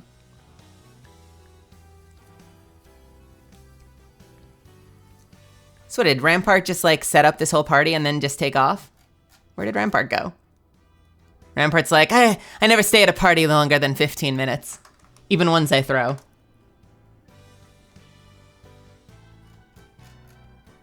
I fucking love Echo. Echo is such a little gremlin. Does that say dumb Duardo? She got prison tats after visiting her mom with Maggie. Is that what happens if you even visit a prison from the outside? You get tattoos?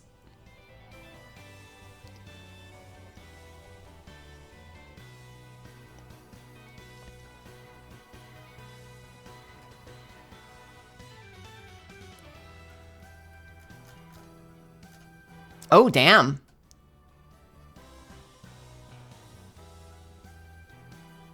That is one beautiful acid trip.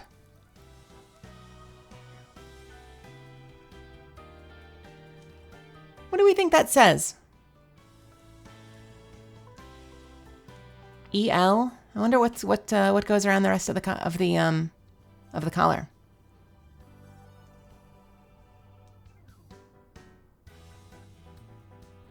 That's really cool. The background is wild.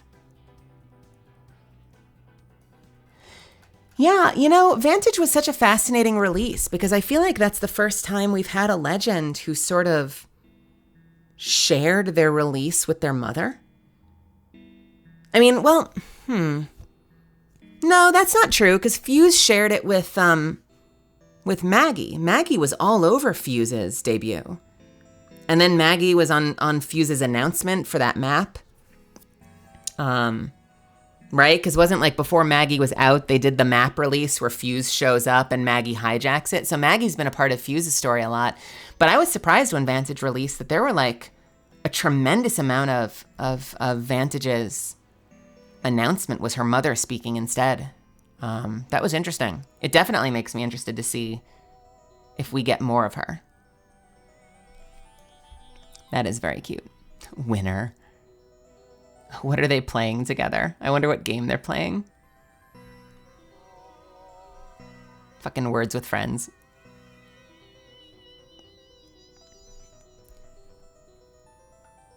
Which one was the season 4 trailer? Is that the one where with the airship? Or is that a different one? I want to take a look at some of these.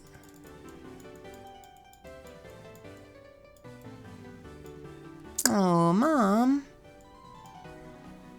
Don't know what's going on here. Who is that, I wonder?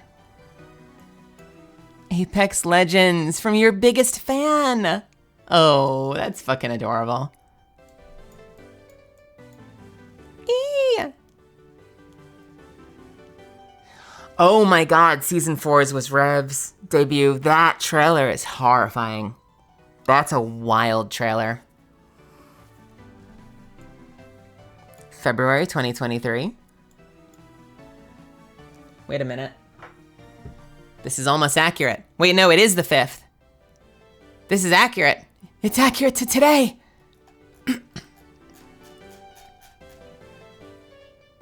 It's almost like the anniversary was yesterday.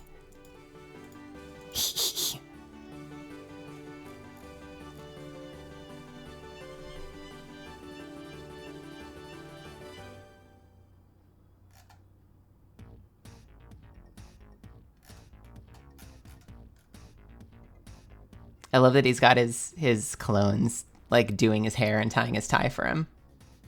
That's really cute.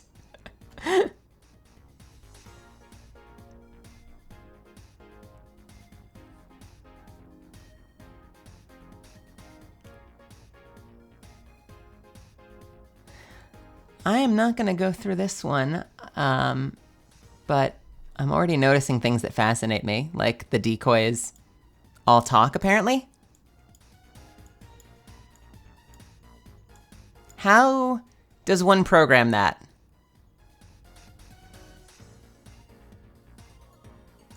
That's insane. So it's not just programmed holographs, like they actually fucking say shit. Oh, wow.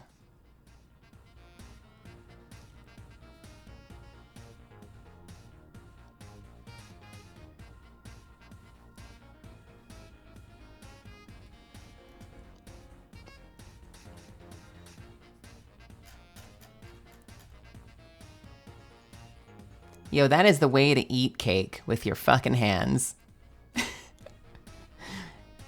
That is living your best life right there. Love that skin. Love both those skins. Wait a minute. That's the thing. The skin. What does it say? What do they both say? I want to know what they say. Oh. Pow.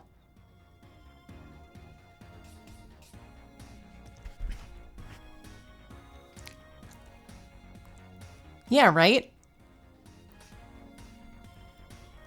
I see, like, I know I'm going to be nervous tomorrow, so I'm going to code my decoys to say exactly what I know I want to hear. Joni Meridian, did I miss that? Thank you for resubbing. If I already said that, you get it again. Thank you so much for resubbing at Tier 1. You've been subbed for 3 months. I really appreciate it. If you're still there.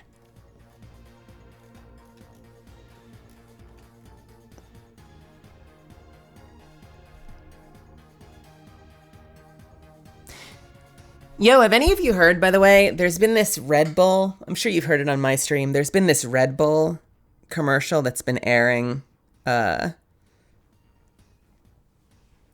and around streams that's literally Darren DePaul. Like, I don't know for a fact, but, like, I don't know who else it can be. It sounds exactly like Reinhardt. That's Revenant's voice actor. If you see it again, if you see, like, the Leaning Tower of Pisa commercial, it's I swear, it cannot not be Darren DePaul.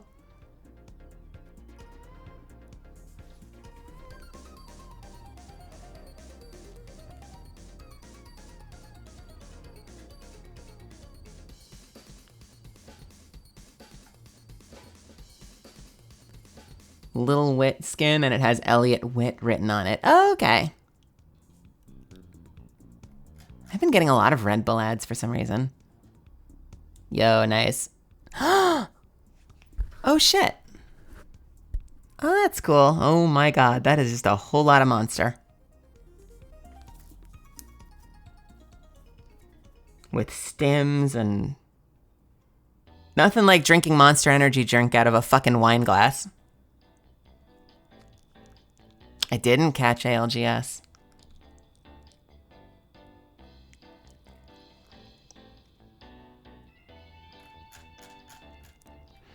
There are some amazing players out there. They're too good. They're too good for this world. Yeah, I think Monster is... it's been a while. I try not to drink Monster. I've been being a little bad lately, and I've been drinking a decent amount of soda. I don't usually drink soda because it's one of those things that it's really easy. Like, sugar can have such a negative impact on you, and I don't avoid sugar. Well, no, I do avoid... I don't not eat sugar, but I avoid it as much as I can. So I don't usually drink soda, but I got these fucking Boylan Shirley Temples at the Walmart recently, and they actually taste just like Shirley Temple. So it's been like a weird nostalgia kick lately, and I've been drinking them every couple of nights, even though I usually wouldn't. I never really got into Monster. I do 5 hour sometimes. Like, I got in a car accident once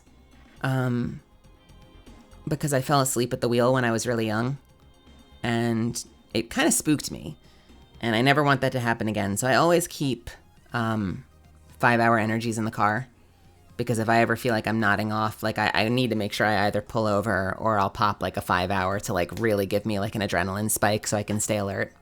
I just don't want to take any chance. I mean, who would want to take chances? But like when you've had that experience, I'm like, car was totaled. Somehow I was fine, but it left an impression.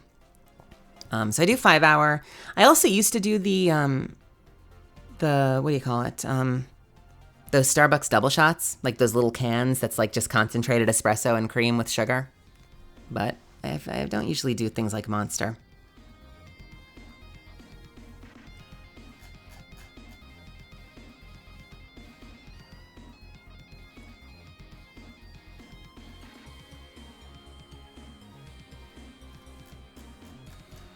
Yeah, reasons why I keep 5 hour in my car was after an accident when I was a teenager.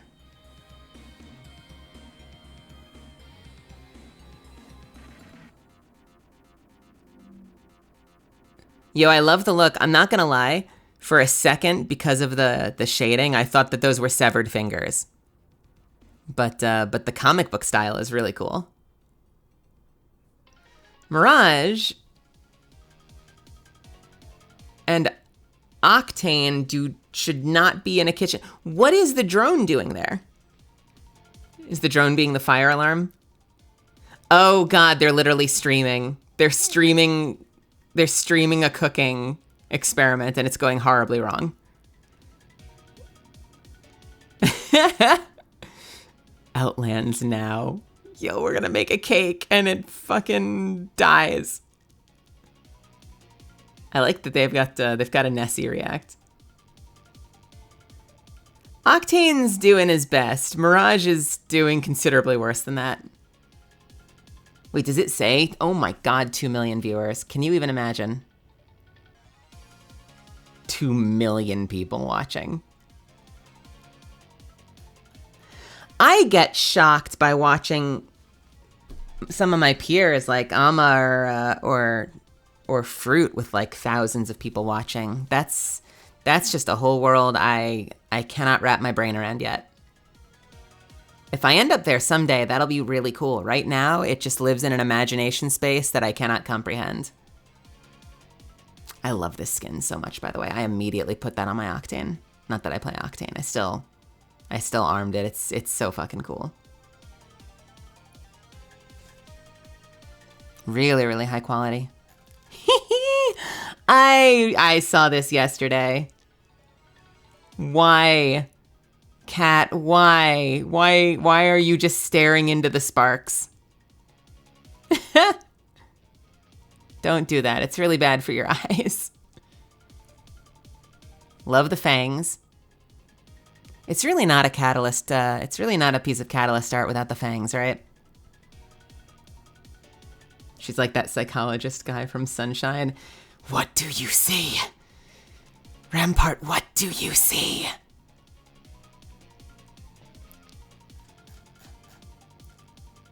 Silence bombs. That is a rainbow-ass cake. This is so fucking cool. I love that they did this. Always prepare for the worst and never trust anyone.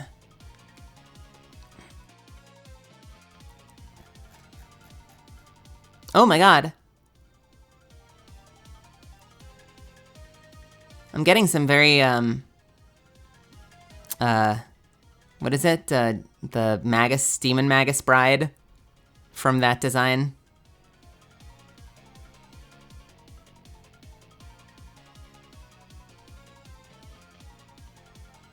Yeah, really cool Revenants. It's got kind of almost like a snake, like a cobra effect going on around his head on this one. Ancient Magus Bride. Yeah, thank you.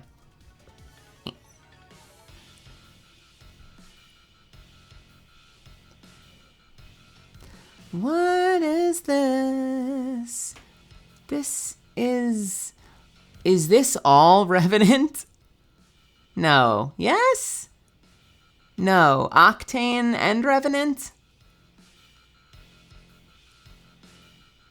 Or is it all Revenants? Pathfinder's there.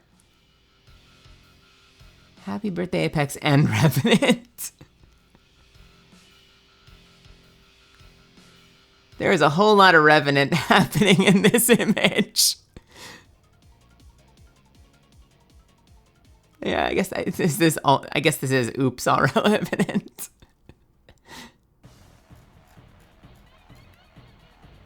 Oh shit. Yo, good to get some of the other. It's a shame we don't have any Fade in here because I love that we got Rhapsody in here. Yo, you guys, look what I found.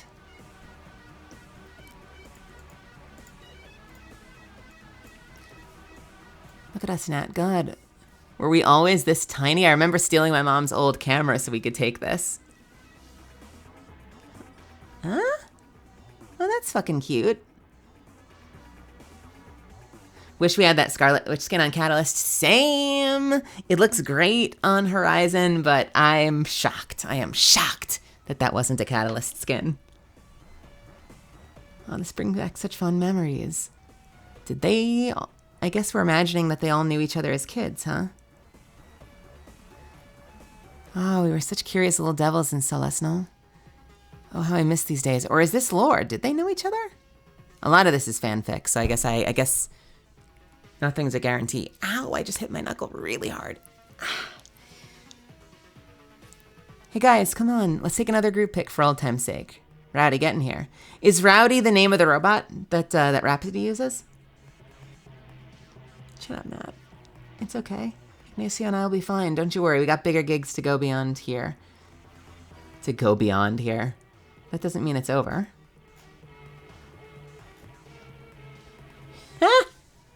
Yeah, Rhapsody is a mobile legend. It's got kind of like a music Lucio vibe going on. Played by Xanthi. Ah, man, look at that heterochromia. I forgot about that. That's so cool.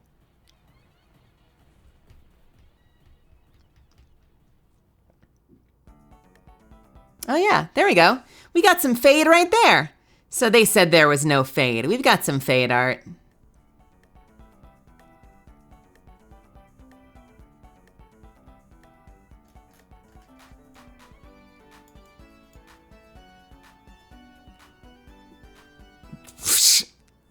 I'm sorry, we're reusing the same banner.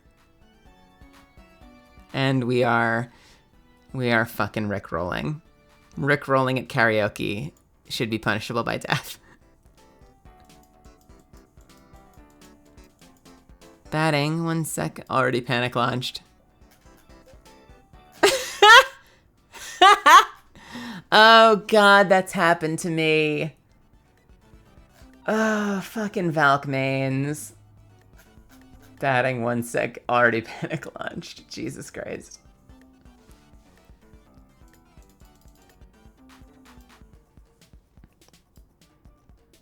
Ah, very pretty. Oh my god, so surreal.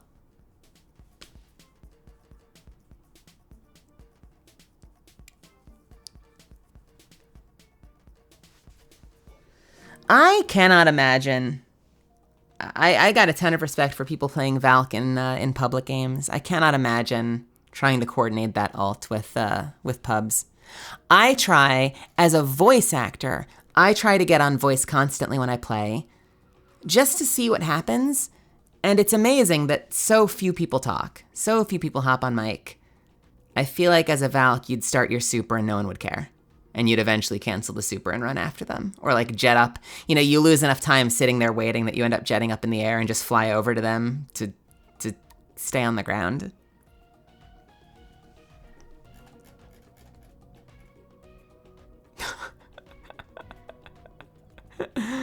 Oh, help. Vantage, it's Morbid time.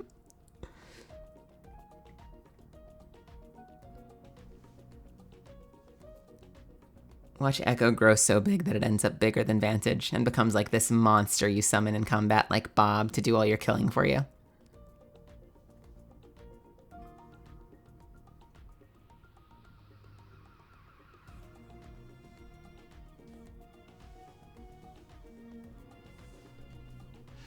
Yeah, well, I mean, that's true. Apex is one of the first games is like the first game I've played that's had this extensive a pinging system. I used to play games like, I think it was like PlanetSide, or maybe it was, you know, games like PlanetSide and Tribes, where you would have like a series of menus. So you'd have that, like, I forget the ones, Svi might remember, you'd have like the VSBS or something would be like your way of saying like, good job, everyone. And so you kind of just memorized the keystrokes to get the commands you wanted.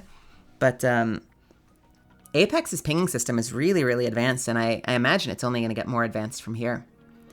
The downside is coordinating's definitely still hard. Like, you can coordinate a whole lot better than you can in other games, but doing things like strategic repositioning using Vantage's ult, I suspect, is probably still a bit of a challenge.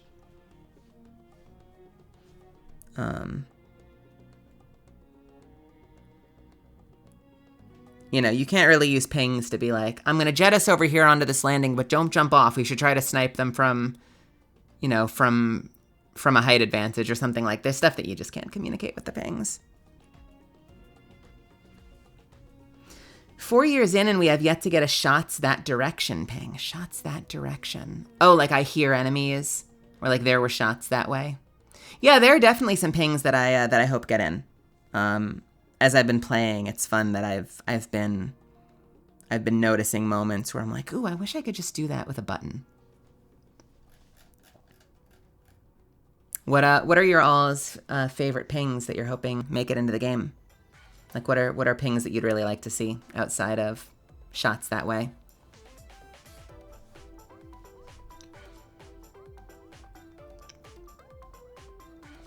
Oh, nice. Yeah, I got that skin. I caved.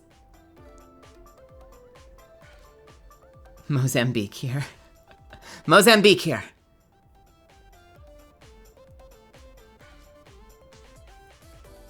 I don't know what Bangalore's is, but I can imagine.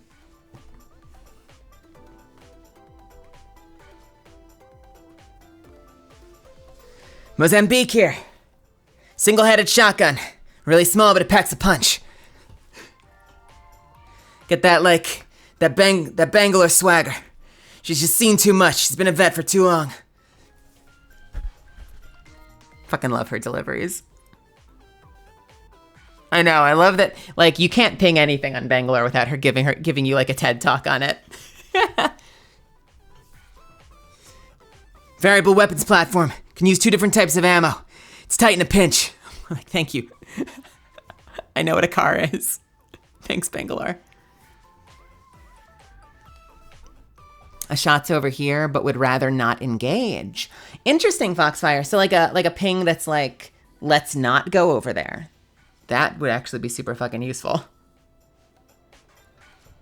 Bangalore be info dumping at every given opportunity. Cat needs a favorite weapon. Cat does need a favorite weapon. I wanted it to be the bow, because I love the bow, but they wouldn't let me. As far as I know, I don't think we've recorded a favorite weapon for Cat. I hope we do at some point.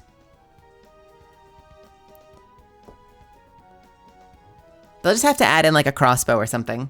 Something that's like a signature like Vampire Slayer weapon, something that fits in really good with the vampire/goth aesthetic.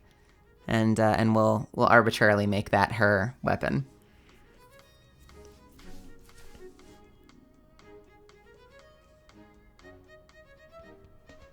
Crossbow would have to hit super fucking hard, honestly.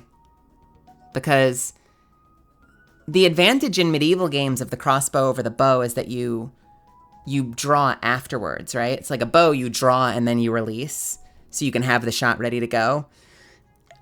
The crossbow, you hit the shot on click, but then you have to redraw, so it's not that different from firing a sentinel in terms of like having like a slow reload between shots. That thing would have to truck to be viable. I guess it would just be another sniper, wouldn't it? Like something like a crossbow would essentially be almost like an alternate sentinel. It would have to hit, like if you're gonna have that long a reload after each thing, unless they did something like a cross gun, something that has a magazine that shoots arrows. I've seen a lot of games do that, actually. There have been a handful of games that have had like magazine-loaded crossbows. That could be a lot of fun. Then you gotta wonder like why it's not just a gun though. Like what does it offer that the other ones don't? Less bullet drop, maybe it shoots straighter. I wonder. Yeah, I got a lot of questions. Crossbow would be fun as hell. I love crossbows. I love bows, I love crossbows. In most video games I use bows, but my favorite D&D character that I still have yet to fully play, because like every D&D fucking game I join, I swear to God, every D&D game I join falls off after like 2 matches. My favorite D&D character is a crossbow specialist.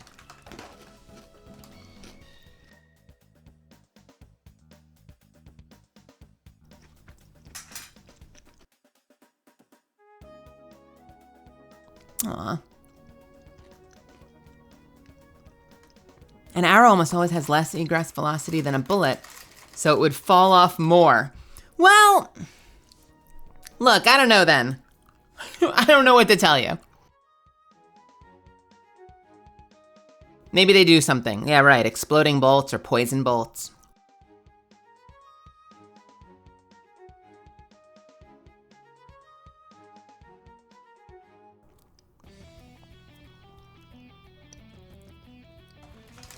Yeah, I saw a video about solo D&D where like you roll on a table for what people say. I don't know about that. I got a lot of respect for putting something like that together. That seems to lack one of the core elements of D&D for me, which is the community. Like creating a story together with friends aspect of the game.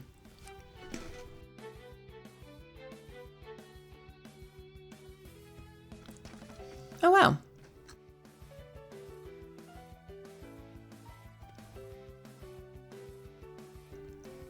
Who is this?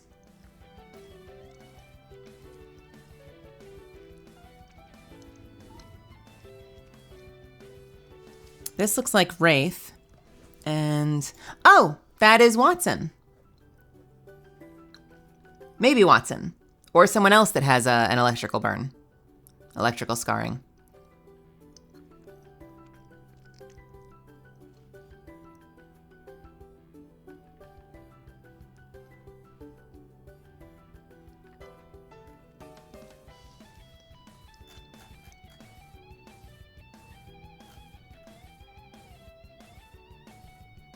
This is so fucking cool. It's so cool that they put this together. Yo, the bear! What's going on over here? Why is there someone in the box? What is that?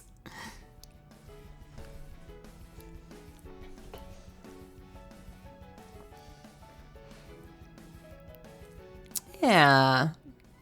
Very cute. Help, I'm stuck in a death box. No, that's their teammate. Oh, fuck. Oh, well. Why? But why?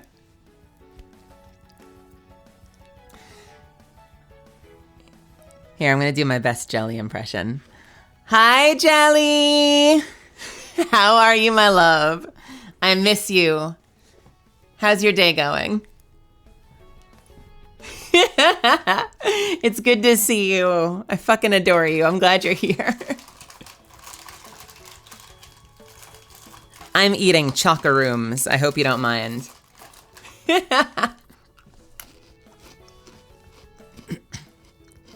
Offensive? Why?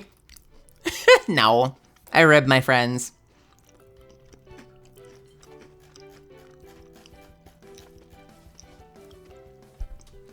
Although, after our first stream together, I remember messaging, I think I messaged Jelly. Oh, Melly doing shrooms. I messaged Jelly and I was like, I hope I didn't tease you too much. Like, I like to tease my friends. I hope I didn't go too far. And Jelly was like, no, you're fine. When I click with someone right off the bat, I feel like when I feel safe with someone, I tease them. And then afterwards, sometimes I'm like, that was basically a stranger. I hope I didn't make them feel super uncomfortable. Yo, this is great. That was absolutely awesome. I'm really glad that that they put this together. I feel super spoiled. Super, super spoiled. Well, that was fun. I'm almost at my stopping time. I don't want to go that much later than 5. And we just hit 5 o'clock. I still have a lot of fucking work to get done, sadly. As much as I would love to stay here all day. I wonder if the game will load now. Not that I want to go too far in it, but I was a little disconcerted. I started my stream thinking that I wanted to do some Tome. And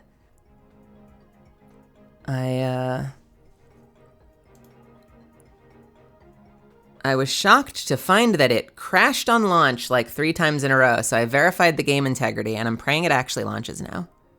Because I don't know what I'm going to do if it doesn't.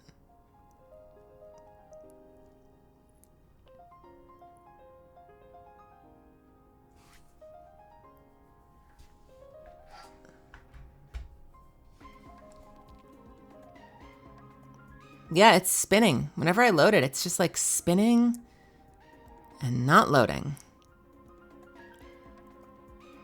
Might just be something that a restart would fix.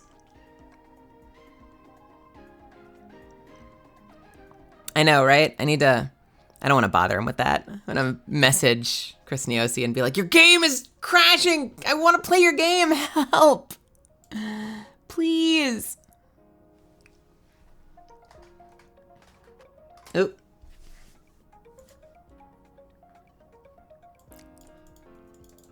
Yeah. Not responding again. Even after verifying the game files. The only thing that I wonder is if the controller's throwing it off. I'm gonna try unplugging and reconnecting the controller. Sometimes if like a peripheral gets plugged in the wrong way, it can confuse things. So I'll try it once I know the controller's working. Better get up and take care of myself. Yeah, I won't be that far behind you, Svi. Yeah, thank you so much for hanging out and watching it with me. I might do like a chapter in Tome, but I'm probably going to wrap it up a little soon just because I have 2 auditions and I still have a lot to write. So this isn't me ending right now. Don't need to jump into the goodbyes, but I was really anxious to do this again because I've really felt like, I guess having streamed almost every day since, mid-November, I was really feeling the impact of taking like, Thursday, Friday, Saturday off in a row. Yeah, it was bumming me out. So I'm glad that we were able to get this working. I woke up this morning and I was like, I have so much to do. And I'm like, no, I'm going to find a way. I'm going to find a way to make a stream work today.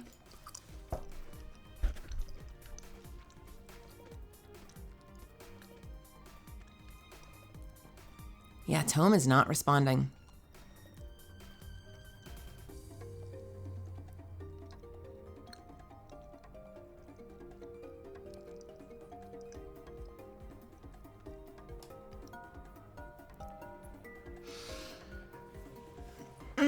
Yeah, no, it I was able to push one thing off. So one of the biggest things that was bumming me out was or one of the biggest things I was worried about was that I have this self-tape I have to do. And that means memorizing some lines and I have to record myself on camera. And I thought that was due Monday, but it turns out it's actually due Wednesday. So that's one less thing I need to record today. And that was going to be the biggest thing I have to record. And, when I stream on Monday and Tuesday, I usually do longer streams, but I don't stream all day Monday and Tuesday. So it wouldn't be hard for me to do that in the afternoon before I stream, either tomorrow or the next day. So that takes a big load off. Now I just need to finish and proof my script so I can get it in. And I've got one audition that I've already recorded once, but I want to polish and give another pass to. And I have 2 others that should be easy enough. Some auditions are long. Like, you'll get auditions that are like 3 pages of text, and then you get ones where it's like 2 or 3 catchphrases. Unfortunately, the ones this weekend are just like 2 or 3 catchphrases, so they're pretty easy to do. Tome is still not launching. I guess that is it for Tome for today. How weird. I'm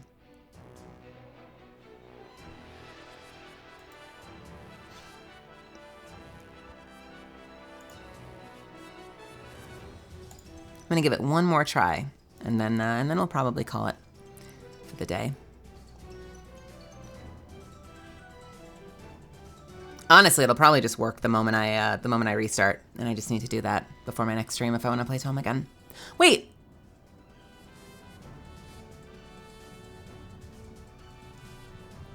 Was that it loading?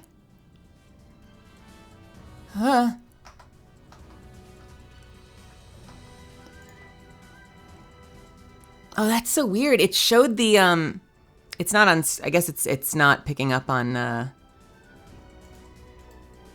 yeah, it's not picking up on my stream. I saw the logo for a second and then it went into not responding again. What a bummer. You know what I call that? Chaos.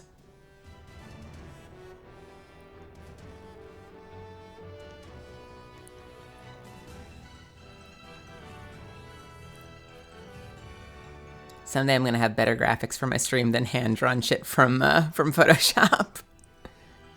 I'll send the Steam links of the Portal 2 mods we were talking about earlier. Is that, Jerlin, is that stuff off of the workshop? I fucking love workshop content for games. I didn't know that they had custom Portal content. That was the Portal, what'd you call it? Portal Revisited or something, or... Am I out of Chaka rooms? Sorry for the wrapper. I am out of Chaka rooms. Chaos. What a sad day.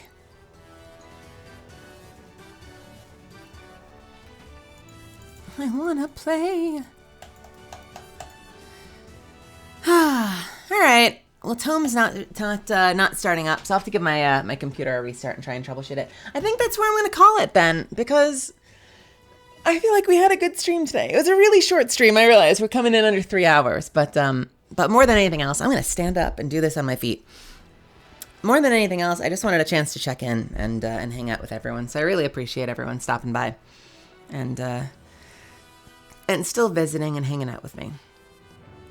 I know a lot of people have said that, you know, it doesn't matter if I do every day or not, and most streamers have schedules, and I just haven't hammered out exactly what my schedule is yet. So even though I know it's okay, I still feel the pressure of missing a day when I haven't, you know, specifically taken it as a day. The good news is if I get through the rest of the night, we'll have 2 days off tomorrow, and hopefully next week will be a little better. Although, I have something next week, don't I? Let's take a look at my schedule real quick. She's coming back, getting the milk. Oh, Jesus. Let's take a quick peek.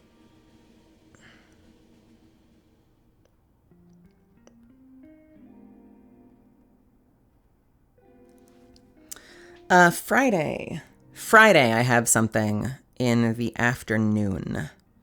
So, probably no stream on Friday, but I will try to stream Monday, Tuesday, Wednesday, Thursday. And I think, let me double check. I think I'm streaming with Shion in the next couple of days.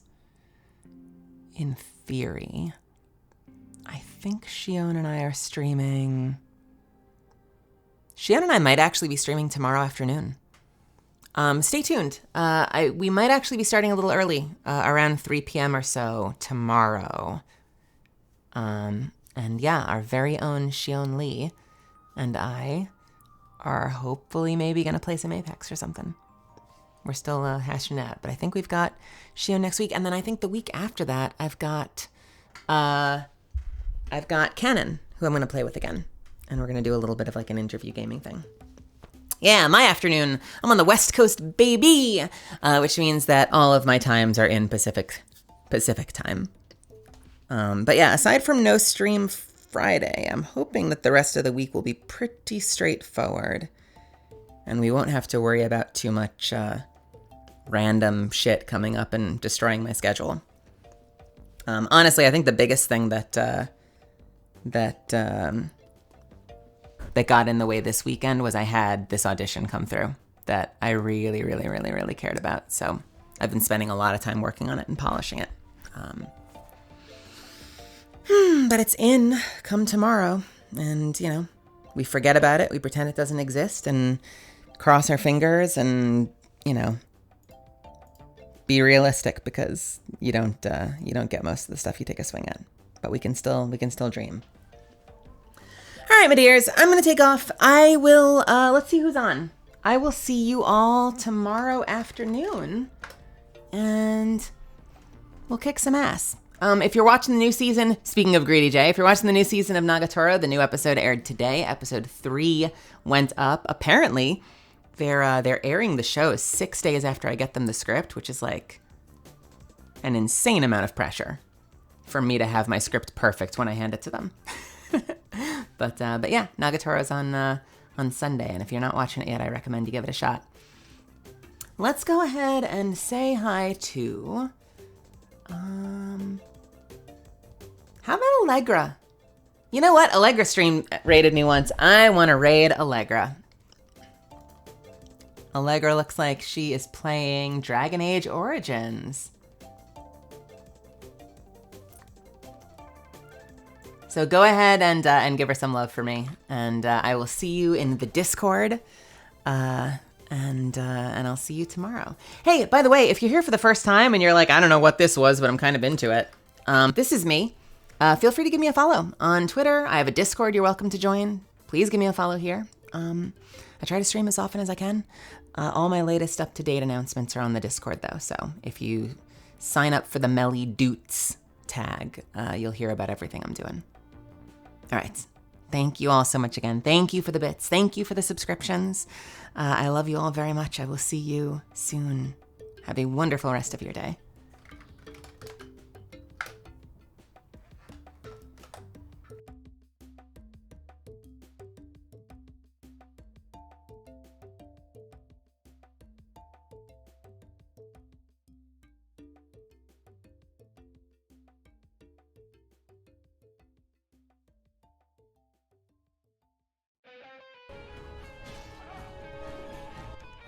Why do you keep missing? Finally!